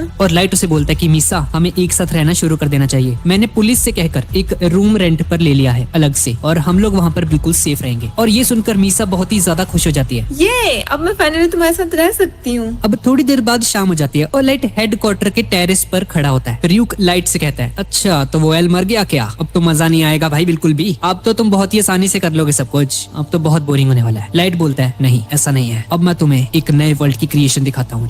रियूक ये सुनकर काफी ज्यादा हैरान हो जाता है और लाइट अपना पेन उठाता है और क्रिमिनल्स का नाम एक एक करके डेथ नोट में लिखना शुरू कर देता है। फिर से एक के बाद एक क्रिमिनल्स मरना शुरू हो जाते हैं और कीरा की वही दहशत लोगों के मन में फिर से आ जाती है। पूरा वर्ल्ड कीरा को जानने लगता है और उसके इंसाफ करने के तरीके को सब लोग एक्सेप्ट करने लगते हैं। अब इसके बाद हम एक ऑर्फनेज को देखते हैं जिसके बाहर वेमीज हाउस लिखा होता है और ये वतारी का हाउस होता है। एक बंदा वहाँ पर बैठा होता है और वो दो अनाथ बच्चों को बोलता है तो एल मर चुका है। इन दो बच्चों का नाम होता है मेलो और नियर, और एल का बचपन भी इसी ऑर्फनेज में बीता होता है। मेलो उस बुड्ढे के पास आता है और उसे कहता है एक मिनट, क्या मतलब एल मर गया, ऐसे कैसे मर गया वो, उसने मुझे प्रॉमिस किया था कि वो कीरा को पकड़ के रहेगा, वो ऐसे नहीं मर सकता, ये कैसे हो सकता है। और उससे पूछता है कि एल ने मरने से पहले किसे बोला था उसकी जगह लेने को, मुझे या फिर नियर को। वो बुड्ढा उन्हें बोलता है कि नहीं उसने ऐसा कुछ नहीं कहा, कुछ बोलने से पहले ही उसने दम तोड़ दिया। अब मेलो बोलता है रॉजर को एल की जगह नियर ले सकता है क्योंकि वो दिमाग से काम लेता है और मेरी तरह इमोशनल नहीं होता बात बात पे। और वो बोलता है कि वो ऑर्फनेज छोड़कर जा रहा है और अपनी लाइफ को एक बार फिर से शुरू करना चाहता है अकेले। अब इस बात को 5 साल हो जाते हैं और वापस से हम प्रेजेंट में आ जाते हैं और नियर एल की जगह ले लेता है कीरा केस को इन्वेस्टिगेट करने के लिए। और वो अमेरिका के प्रेसिडेंट से मिलकर उन्हें बताता है कि एक डेथ नोट नाम की चीज है जो कि कीरा यूज करता है और वो इस वक्त जापानीज पुलिस के पास है। और इस वक्त जो एल हम देख रहे हैं टीवी पे जो कि पुलिस को ऑर्डर्स देता है और कीरा से बात करता है वो फेक है और जापानीज पुलिस के थ्रू बनाया गया है और रियल एल मारा जा चुका है। वो प्रेसिडेंट FBI के डायरेक्टर से पूछते कि भाई कौन है ये लड़का और इसे इतना सब कुछ कैसे पता है। वो बंदा बताता है कि इसका नाम नियर है और इसके पास एल जितना ही दिमाग है और ये कीरा केस को इन्वेस्टिगेट कर रहा है। अमेरिकन गवर्नमेंट कीरा को पकड़ने के लिए एक अलग से ऑर्गेनाइजेशन बनाती है जिसका नाम है SPK, स्पेशल प्रोविजन फॉर कीरा, जिसमें काम करने वाले लोगों में FBI और CIA के मेंबर्स होते हैं और नियर भी होता है। अब इसके बाद हम लाइट के घर में देखते हैं, वो सभी लोग वहाँ पर बैठे होते हैं सोफे पे और लाइट अपने मन में सोचता है सब कुछ नॉर्मल है, किसी को मुझ पर शक नहीं है और क्राइम भी काफी ज्यादा कम हो चुका है। अब कोई भी बंदा क्राइम करने से पहले 100 बार सोचता है। और तभी लाइट की बहन सायू वहाँ पर आ जाती है, वो छोटी सी बच्ची जो हमने पहले देखी थी अब ये बड़ी हो चुकी है। अब मात्सुदा उसे देखकर बहुत ज्यादा हैरान हो जाता है और उसे वो काफी क्यूट लगती है और उस पर ट्राइयां मारने लगता है ये। और तभी लाइट के फादर उसे कहते हैं ओ मात्सुदा मेरे सामने तू लगा हुआ है ये सब करने। तभी चीफ यागामी को आइजावा का कॉल आता है और उन्हें पता चलता है कि NPA के डायरेक्टर का किडनैप हो चुका है, किसी ने उन्हें किडनैप कर लिया है। और आइजावा ने बताता है कि उन लोगों ने डायरेक्टर को रिहा करने के बदले में डेथ नोट मांगी है। अब ये सुनकर सब लोग बहुत ही ज्यादा हैरान हो जाते हैं और लाइट मन में सोच रहा होता है एक मिनट, इन्हें कैसे पता चला कि डेथ नोट हमारे पास है, ये कैसे हो सकता है। इसके बाद लाइट के फादर अपने ऑफिस में बैठे होते हैं और कुछ सोच रहे होते हैं और तभी इन्हें आइजावा का कॉल आता है और उन्हें बताता है कि सर आपसे कोई मिलना चाहता है। वो बंदा चीफ यागामी के ऑफिस में आता है और बताता है कि वो एक FBI एजेंट है और उस पर उसका फेक नेम लिखा होता है उसके ID कार्ड पर। वो एजेंट चीफ यागामी से पूछता है कि डायरेक्टर यहाँ पर है क्या, लेकिन लाइट के फादर उसे मना कर देते हैं और कहते हैं नहीं वो भी बाहर गए। तभी वो एजेंट बोलता है आप पुलिस वालों ने इस चीज को प्रूव कर दिया कि हम आप पर भरोसा नहीं कर सकते, इसलिए अच्छा होगा कि आप डेथ नोट हमें दे दो। ये सुनकर चीफ यागामी बहुत ही ज्यादा शॉक हो जाते हैं और उसे लगता है कि इन लोगों ने ही डायरेक्टर का किडनैप किया है और गुस्से में आकर उसका गला पकड़ने लगते हैं और पूछते हैं तेरी ऐसी की तैसी, कहाँ छुपाया तुमने डायरेक्टर को, बताओ मुझे कहाँ किडनैप किया तुमने उसे। पर एजेंट बोलता है कि क्या किस बारे में बात कर रहे हो तुम, मुझे नहीं पता, डायरेक्टर को किडनैप करने में FBI का कोई भी हाथ नहीं है। और ये सारी की सारी बातें नियर बैठा सुन रहा होता है अपने ऑफिस में और उसे पता चलता है कि NPA के डायरेक्टर को किसी ने किडनैप कर लिया है और ये कोई ऐसा बंदा है जिसे डेथ नोट चाहिए। अब नियर उस FBI एजेंट को ऑर्डर देता है कि वो उसे बताए चीफ यागामी को कि वो लोग उनकी हेल्प करेंगे डायरेक्टर को बचाने में और उस डेथ नोट को वो कभी बाद में ढूंढ लेंगे, अभी डायरेक्टर की जान बचाना बहुत इंपॉर्टेंट है। अब इसके बाद हम मेलो को देखते हैं और इसी ने डायरेक्टर का किडनैप करवाया था, FBI ने नहीं करवाया, इस बंदे ने करवाया है। अब मेलो उस डायरेक्टर के पास जाता है और उससे पूछता है अभी तो बताओ कौन कौन है इसमें शामिल, चीफ यागामी भी था ना तुम्हारे साथ। डायरेक्टर उसे बोलता है हाँ तुम सही कह रहे हो। अब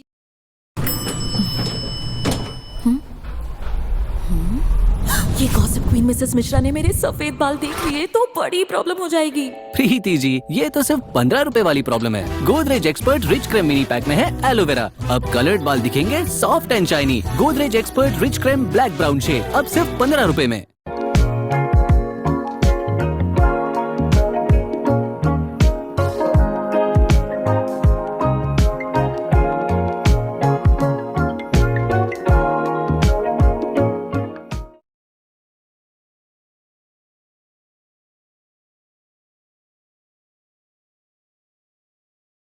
अंदर की तरफ चले जाते हैं और आपस में कुछ बात कर रहे होते हैं और तभी एक गुंडा इनका आकर इन्हें बताता है कि उस डायरेक्टर ने सुसाइड कर लिया है। और मेलो समझ आता है कि कीरा ने इस डायरेक्टर को मार दिया क्योंकि डायरेक्टर को सब कुछ पता था डेथ नोट के बारे में। कीरा केस के इन्वेस्टिगेशन में कौन कौन शामिल था, कौन कौन से ऑफिसर्स इसमें काम कर रहे थे, डायरेक्टर को इस सब की नॉलेज थी, इसलिए लाइट ने इसे मरवा दिया। और मेलो समझ जाता है कि कीरा ने इसको मरवा दिया है। अब उसका एक और गुंडा जो होता है वो से पूछता है कि भाई अब क्या करेंगे हम, डायरेक्टर तो मर गया और इसके बदले हमने डेथ नोट मांगी थी, अब हम उनसे नेगोशिएट कैसे करेंगे। और तभी मेलो को आइडिया आता है कि वो चीफ यागमी की बेटी सायू को किडनैप करेगा और उसके बदले डेथ नोट को मांगेंगे। अब इस तरफ टास्क फोर्स में इन लोगों को डायरेक्टर और उस किडनैपर के बारे में कुछ भी पता नहीं चला होता। अब लाइट मन में सोच रहा होता है कि उसने डायरेक्टर को तो मार दिया है और अभी तक उन किडनैपर्स की कोई भी कॉल नहीं आई है, तो कहीं इसका मतलब ये तो नहीं है कि उन्होंने डील को कैंसिल कर दिया है क्योंकि डायरेक्टर मर चुका है। और तभी चीफ यागमी के फोन पर डायरेक्टर के फोन से कॉल आता है और आइजावा जल्दी से उस फोन को ट्रेस करने लगता है। अब वो किडनैपर जो कि असली में मेलो होता है वो बोलते हैं कि उस डील को हमने कैंसिल कर दिया है क्योंकि डायरेक्टर मर चुके हैं और अब वो लोग इस डील को सायू के बदले करेंगे, चीफ यागमी की बेटी के बदले में। अब ये सुनकर चीफ यागमी बहुत ही ज्यादा घबरा जाते हैं और मेलो ने बोलता है मैं चाहता हूँ कि तुम लोग पुलिस फोर्स की बिल्कुल भी मदद ना लो क्योंकि अगर तुमने ऐसा किया तो मैं तुम्हारी बेटी को मार दूंगा। और हाँ रुको, मैं तुम्हें डायरेक्टर की फोटो भेजता हूँ, उसने सुसाइड कर लिया है, मर गया है वो, ताकि तुम्हें मजाक न लगे ये सब। और इतना बोलकर वो फोन काट देता है और लाइट ये सब सुनकर बहुत ही ज्यादा गुस्से में होता है क्योंकि उसकी बहन को किडनैप कर लिया गया होता है। लाइट ने बिल्कुल भी उम्मीद नहीं की थी कि वो लोग इस हद तक पहुंच जाएंगे डेथ नोट को पाने के लिए। चीफ यागमी अपने घर पे फोन करते हैं और उनकी वाइफ उन्हें बताती है कि सायू अभी तक घर पे नहीं आई है और ये सुनकर चीफ यागमी और भी ज्यादा घबरा जाते हैं। लाइट सायू के फोन पर कॉल करता है लेकिन उसका फोन रोड के किनारे पर पड़ा होता है। अब दूसरी तरफ नियर को डायरेक्टर के डेथ की इन्फॉर्मेशन मिल जाती है और नियर अपने दो ऑफिसर से पूछता है कि तुम्हें क्या लगता है किसने किया ये काम। एक ऑफिसर बोलता है कि मुझे लगता है ये किडनैपर्स ने मारा उसको और दूसरा ऑफिसर बोलता है हो सकता है ये कीरा का काम हो। और नियर बोलता है बिल्कुल सही, ऐसा ही हुआ होगा। अगर हॉस्टेज ही जिंदा नहीं बचा तो पुलिस डेथ नोट का ट्रेड क्यों करेगी। और ऐसा करके कीरा ने उस डेथ नोट को गलत हाथों में पड़ने से बचा लिया है। और अगर ये सचमुच कीरा का काम है तो हमारी सस्पेक्ट्स की लिस्ट बहुत ही ज्यादा छोटी हो चुकी है अब तो। और वो समझ आता है कि ये मेलो का काम है। अब वो उन्हें मेलो की फोटो दिखाता है और उनसे कहता है इस बंदे का पता लगा सकते हो, ये इस वक्त कहाँ पर है। और उस ऑफिसर को पता होता है इसके बारे में और वो नियर को बताता है कि हाँ सर, इसने 5 साल पहले एक ऑर्फनेज छोड़ दिया था। अब नियर मन में सोचता है कि ये मेलो बहुत ही ज्यादा हरामी टाइप है और इसका इसके इमोशंस पर कोई भी कंट्रोल नहीं है। और इस तरफ उन ऑफिसर्स को फिर से कॉल आता है मेलो का और मेलो ने बताता है तो अब मैं तुम लोगों को एक एड्रेस दे रहा हूँ लॉस एंजलिस का और तुम्हें उस डेथ नोट को वहाँ पर लेकर आना है और बदले में सायू को ले जाना। ये एक्सचेंज लॉस एंजलिस में होने वाला है और हाँ खबरदार अगर पुलिस फोर्स को बुलाया तुमने। अब लाइट के फादर बोलते हैं कि ये उनकी रिस्पॉन्सिबिलिटी बनती है कि वो उस डेथ नोट को लेकर जाए और अपनी बेटी को वापस लेकर आए और इसके जो भी कॉन्सिक्वेंसेस होंगे वो उन्हें झेलने को पूरी तरह से रेडी है। अब लाइट की सुनकर बहुत ही ज्यादा गुस्सा हो जाता है और कहता है नहीं डैड, हम ऐसा नहीं कर सकते, हमें कुछ प्लान बनाना होगा। अगर कुछ गड़बड़ हो गई तो उसमें आपकी जान भी जा सकती है। लेकिन उनके पास ज्यादा टाइम नहीं होता और इन्हें 2 दिन के अंदर अंदर लॉस एंजलिस पहुंचना होता है। और इस तरफ नियर FBI के डायरेक्टर को एक्सप्लेन करता है कि डायरेक्टर को कीरा ने मारा है, ना कि उन किडनैपर्स ने। और तभी लाइट FBI के डायरेक्टर को एल बन के कॉल करता है और उनसे पूछता है कि क्या वो उनकी हेल्प कर सकता है डायरेक्टर के मर्डर को सॉल्व करने में। नियर FBI के डायरेक्टर से कहता है सर 1 मिनट, मुझे फोन देंगे प्लीज। अब नियर लाइट को बोलता है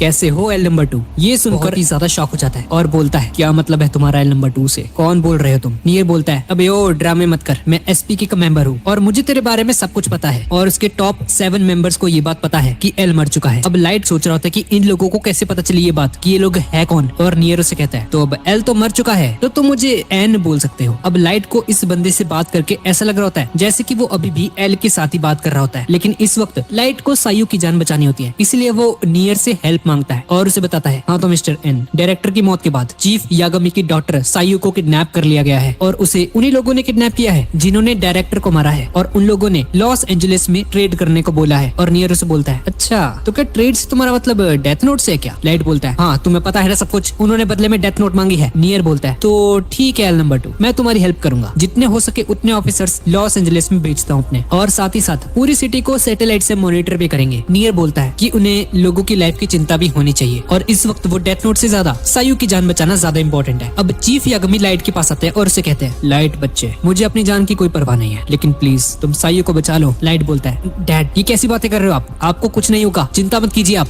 मुझे नहीं पता मैं क्या करूंगा, और ऐसा भी हो सकता है कि लॉस एंजलिस में जाकर हमारा आपसे कांटेक्ट टूट जाए, लेकिन फिर भी प्लीज मुझसे प्रॉमिस कीजिए कि आप अपने हिसाब से डिसीजंस लेंगे और सायु के साथ साथ अपनी जान भी बचाएंगे। अब लाइट अपने अपार्टमेंट में आता है, वही जो उसने रेंट पे लिया था, जहाँ पर मीसा भी होती है, और मीसा को बोलता है कि हमें लॉस एंजलिस जाना होगा क्योंकि उसे इसकी शिनिगामी आइस की जरूरत भी पड़ सकती है। और मीसा लॉस एंजलिस के नाम पर बहुत ही ज्यादा खुश हो जाती है। अब इसके बाद लाइट मीसा के साथ मिलकर लॉस एंजलिस की तरफ निकल पड़ता है, और उसे बाकी के जो ऑफिसर्स हैं उनसे पहले वहाँ पर पहुंचना होगा बाकी की प्रिपरेशंस करने के लिए, और वो उन बाकी सभी ऑफिसर्स को बाद में आने के लिए बोलता है। अब आइजावा को ऑर्डर मिलते कि उसे चीफ यागमी के साथ जाना है, और आइजावा एकदम मस्त हेयर कट वगैरह कर लेता है 200 रुपए वाला, ताकि कोई भी उसे पहचान न ले। अब चीफ यागमी लॉस एंजलिस की फाइट पकड़ने के लिए जाते हैं। वो नॉर्मली अपने चल रहे होते कि तभी एक बंदा उनके पीछे आकर खड़ा हो जाता है। आइजावा ये देखकर लाइट को कॉल करता है सीधा, और चीफ यागमी उस बंदे से पूछते हैं कि वो क्या उन किडनैपर्स में से एक है, और वो बंदा बोलता है, तुम्हें फ्लाइट नंबर 69 में जाना है और मेरे पास तुम्हारे टिकट्स भी हैं, तो चिंता मत करो और चुपचाप चलते रहो। आइजावा लाइट से पूछता है, एल भाई यहाँ पे एक बंदा आया है, यहाँ पर चीफ यागमी के ठीक पीछे खड़ा है, वो क्या करूँ मैं, इसको अरेस्ट कर लूँ क्या? लेकिन लाइट उसे बोलता है, नहीं अभी तुम कोई भी स्टेप मत लो, बस उन लोगों पर नजर रखे रहो। और लाइट उसे पूछता है कि ये फ्लाइट कहाँ पर जा रही है जहाँ पर ये बंदा उन्हें लेके जा रहा है, और आइजावा उसे बताते कि ये फ्लाइट भी लॉस एंजलिस जाने वाली है। अब चीफ यागमी एरोप्लेन के अंदर आकर बैठ जाता है, और उसके साथ वो किडनैपर भी बैठा होता है। दरअसल ये एक दूसरी फ्लाइट होती है। अब उस फ्लाइट के पायलट को एयर ट्रैफिक कंट्रोल द्वारा बताया जाता है कि वो लोग गलत रूट पर जा रहे हैं, लेकिन पायलट बोलता है, पता है मुझे, मैं जानबूझकर लेके जा रहा हूँ गलत रूट पर, क्योंकि हमें एक पैसेंजर को कहीं और ड्रॉप करना है, चिंता मत करो, ये कोई हाईजैकिंग नहीं है, लेकिन अगर तुम लोगों ने हायर अथॉरिटीज को कुछ भी बताया तो मैं इस प्लेन को क्रैश कर दूंगा। अब ये खबर न्यूज में भी आ जाती है, और आइजावा लाइट को सारी इन्फॉर्मेशन देता है और बताता है कि वो लोग चीफ यागमी को कहीं और ड्रॉप कर रहे हैं। अब लाइट बहुत ही ज्यादा गुस्से में होता है और सोच रहा होता है कि उसने फ्लाइट में एंटर करने से पहले फ्लाइट के पायलट्स जिसमें चीफ यागमी जाने वाले थे पहले, उन पायलट्स के बारे में सारी इन्फॉर्मेशन इकट्ठी कर ली होती है, और उसे उन दोनों पर शक नहीं हुआ था, और वो समझ आता है कि उन किडनैपर्स ने पक्का इन पायलट्स को डरा धमका कर अपनी साइड कर लिया होगा, और अब ये लोग चीफ यागमी को कहीं और लेकर जा रहे हैं। अब लाइट FBI के डायरेक्टर को कॉल करता है और उसे कहता है कि वो नियर से उसकी बात करवाए, और लाइट नियर से कहता है, तो मिस्टर एन, तुम्हें सारी इन्फॉर्मेशन तो मिली गई होगी फ्लाइट के रिगार्डिंग, मैं बस तुमसे इतना चाहता हूँ कि तुम हायर अथॉरिटीज को कॉल करके बोलो कि वो उस फ्लाइट पर कोई भी एक्शन ना ले, क्योंकि उस फ्लाइट में चीफ यागमी है, उसके फादर। और नियर इस बात के लिए मान जाता है। अब उस फ्लाइट के अंदर चीफ यागमी को कॉल आता है उसी मेलो का, और मेलो से बोलता है, हाँ तो मिस्टर यागमी, दरअसल मैंने आपसे सॉरी बोलने के लिए फोन किया था, मुझे आपकी या आपकी बेटे की कोई चिंता नहीं है, मुझे कोई फर्क नहीं पड़ता तुमसे, मुझे तो बस वो डेथ नोट चाहिए, और तुम्हारे साथ जो स्ट्रेंजर बैठा हुआ है तुम्हें बस उसकी सारी बातों को मानना है, अगर तुम ऐसा करोगे तो किसी को कुछ नहीं होगा, ये मेरा प्रॉमिस है तुमसे। अब चीफ यागमी मन में सोच रहे होते हैं कि वो एक क्रिमिनल को अपनी बेटी के बदले में नोटबुक देने वाला है, जिसे उसने पहले कभी देखा भी नहीं है, और हो सकता है कि ये बंदा उस डेथ नोट का बहुत ज्यादा मिसयूज करे, और वो बहुत ही ज्यादा कंफ्यूज हो रहे होते हैं कि उन्हें क्या करना चाहिए, क्या उस डेथ नोट को दे दे क्या उस स्ट्रेंजर के हाथ में, या अपनी बेटी को मरने दे। अब वो फ्लाइट लैंड हो जाती है किसी डेजर्ट वगैरह के बीच में, एकदम रेगिस्तान टाइप कुछ होता है, और तभी एक बेसमेंट टाइप कुछ ओपन हो जाता है वहाँ पर, और मेलो चीफ यागमी को अंदर जाने के लिए बोलता है उस बेसमेंट के। नियर ये देखकर बहुत ही ज्यादा हैरान हो रहा होता है। अब लाइट मन में सोचता है कि पक्का उन किडनैपर्स ने इस चीज को पता लगा लिया होगा कि हम लोग उन्हें सैटेलाइट से मॉनिटर कर रहे होंगे, इसलिए उन्होंने अंडरग्राउंड कर दिया सब कुछ और ये बेसमेंट बना दिया। ये किडनैपर तो मेरी सोच से भी ज्यादा स्मार्ट निकला। अब चीफ यागमी उस बेसमेंट के अंदर आ जाते हैं और थोड़ी आगे चलकर वो साइयो को देखते हैं जो कि एक कांच के दरवाजे के अंदर कैद होती है, और उसे देखकर चीफ यागमी जल्दी से उसके पास जाने लगते हैं, लेकिन तभी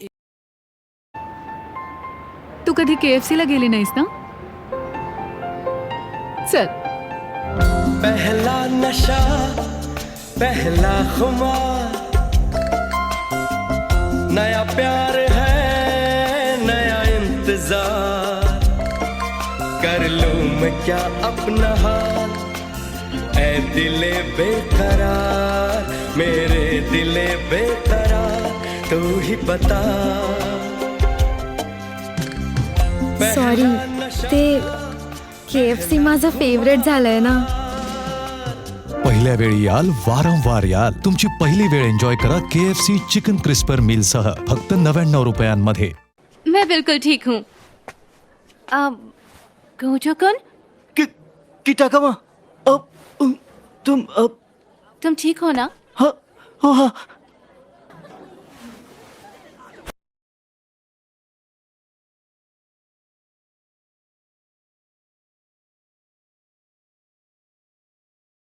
लगता है उस पर और उन गोलियों की आवाज सुनकर चीफ यागमी और उसकी डॉटर बहुत ही ज्यादा डर जाते हैं। अब गोलियों की आवाज शांत होने के बाद वो दोनों अपने सामने एक बंदे को खड़ा हुआ देखते हैं और वो बंदा इन्हें बताता है, चिंता मत करो, ये ग्लास एकदम बुलेट प्रूफ है। इस डोर को इस तरह से बनाया गया है कि जब इस डोर को घुमाया जाएगा तो उसकी बेटी ऑटोमेटिकली उसके पास आ जाएगी और डेथ नोट मेरे पास। और हाँ, अगर तुमने कोई भी हरकत करी और अगर तुम इस ट्रेड के लिए मना कर देते हो अभी, तो मैं इस होल से तुम्हारी बेटी के ऊपर गोली चलाकर इसे अभी मार दूंगा। अब इसके बाद मेलो चीफ यागमी को ऑर्डर देता है कि वो उस डेथ नोट को खोलकर आधी नोटबुक को उस होल के अंदर डाले। चीफ यागमी बिल्कुल ऐसा ही करते हैं और इस तरफ लाइट ने 4 लैपटॉप खोले होते हैं, लेकिन फिर भी उसे कुछ भी पता नहीं चलता कि उस बेसमेंट के अंदर चल क्या रहा है। उसका सैटेलाइट वाला प्लान पूरी तरह से फ्लॉप हो जाता है और मन में सोचता है, शिट, मैं कुछ नहीं कर पा रहा यार, क्या है ये, क्या चल रहा है वहाँ पे। और तभी वो अपनी घड़ी में से डेथ नोट का एक पीस बाहर निकालता है और लाइट मन में सोचता है, क्या मुझे मेरी बहन सायु को मरवा देना चाहिए, क्या करूँ क्या करूँ। वो डेथ नोट किसी क्रिमिनल के हाथ लग जाएगी। और इधर दूसरी तरफ वो बंदा बोलता है कि हमें टेस्ट करना है एक बार कि ये काम करते भी है कि नहीं, मुझे इस डेथ नोट को एक बार टेस्ट करना है कि ये असली है या नहीं। चीफ यागमी कहता है, नहीं, मैं तुम्हें ऐसा नहीं करने दूंगा, तुम किसी इनोसेंट को नहीं मार सकते ऐसे। वो बंदा चीफ यागमी को समझाता है, तुम चिंता मत करो, ये करना जरूरी है, हमें कैसे पता चलेगा कि ये डेथ नोट असली है या नकली, और अगर ये ट्रेड नहीं हो पाई तो मुझे मजबूरन तुम्हारी डॉटर को मारना पड़ेगा। अब लाइट मन में सोचता है कि वो अपनी बहन को तो नहीं मार सकता और अब उसके पास और कोई ऑप्शन नहीं है, उसे उस डेथ नोट को अलविदा कहना होगा। और तभी ये बंदा एक नाम लिखता है डेथ नोट पर उस डेथ नोट को टेस्ट करने के लिए, और मेलो के पीछे खड़ा हुआ बंदा नीचे गिर जाता है और मेलो के साथ बैठा हुआ पर्सन बोलता है, मरो मरो मरो, ऐसा ही होता है जब तुम मेरी पीठ पीछे ड्रग्स बेचते हो, तुम्हें क्या लगा मुझे पता नहीं चलेगा। दरअसल ये बंदा इनकी पीठ पीछे ड्रग्स बेच रहा होता है और इन्हें इस बात का पता होता है, इसलिए ये लोग इसे टेस्ट करने के तौर पर मरवा देते हैं। मेलो उसे कंफर्मेशन देता है, हाँ ठीक है, असली है ये डेथ नोट, ले लो उसे। और फाइनली सायु के बदले वो उस डेथ नोट को ले लेते हैं और चीफ यागमी सायु को लेकर सीढ़ियों से बाहर आ जाते हैं उस बेसमेंट से। लाइट अपनी सैटेलाइट में देखता है कि उसके फादर बाहर आ रहे हैं सायु को लेकर और सायु बिल्कुल सही सलामत है। और इस तरफ डायरेक्टर नियर को बताता है, नियर, वो लोग एक हेलीकॉप्टर का यूज कर रहे हैं वहाँ से भागने के लिए। और तभी लाइट देखता है कि जमीन में से एक मिसाइल बाहर आती है और उसे देखकर लाइट की आंखें फटी की फटी रह जाती हैं। और अब लाइट पूरी तरह से कंफ्यूज हो जाता है कि वो डेथ नोट किस में है, उस हेलीकॉप्टर में या फिर इस मिसाइल में। और तभी मिसाइल को लॉन्च कर दिया जाता है और लाइट पूरी तरह से कंफ्यूज हो जाता है, उसे समझ में नहीं आ रहा होता कि डेथ नोट किस में है। और लाइट समझ जाता है किडनैपर कोई आम बंदा नहीं है, ये एल जितना ही स्मार्ट है। और उस हेलीकॉप्टर में बैठा वो बंदा मेलो को बताता है, ठीक है सर, जैसा आपने बोला था मैंने बिल्कुल वैसा ही किया। और तभी थोड़ा आगे चलकर वो पायलट उस हेलीकॉप्टर के साथ साथ खुद को भी ब्लास्ट कर देता है और लाइट समझ आता है कि वो डेथ नोट उस मिसाइल में थी, ना कि उस हेलीकॉप्टर में। लाइट को विश्वास नहीं होता कि किसी ने उसे हरा दिया है, हीरा को हरा दिया। ऐसा पहली बार था जब लाइट किसी से हार गया, आज तक एल भी लाइट को नहीं हरा पाया था, लेकिन ये बंदे एल से भी ज्यादा स्मार्ट निकले। और लाइट डिसअपॉइंटमेंट में अपनी चेयर के ऊपर बैठा होता है किसी लूजर की तरह। मीसा लाइट के लिए एक जूस का गिलास लेकर आती है। क्या हुआ, तुम बहुत टेंशन में लग रहे हो, लो जूस पी लो, तुम्हें थोड़ा अच्छा फील होगा। लेकिन लाइट हाथ मारकर उसे नीचे गिरा देता है। नियर मन में सोच रहा होता है कि तक वो मिसाइल लैंड हो चुकी होगी और मेलो को वो डेथ नोट मिल चुकी होगी और उसे पता है कि अब वो किसे मारने वाला है और इससे उसका मतलब खुद से होता है। और तभी FBI का डायरेक्टर नीचे गिर जाता है, उसे हार्ट अटैक आ जाता है। मेलो मुस्कुराते हुए उन सभी का नाम लिख देता है डेथ नोट के ऊपर और डायरेक्टर के साथ साथ उसके साथ के सभी मेंबर्स एक एक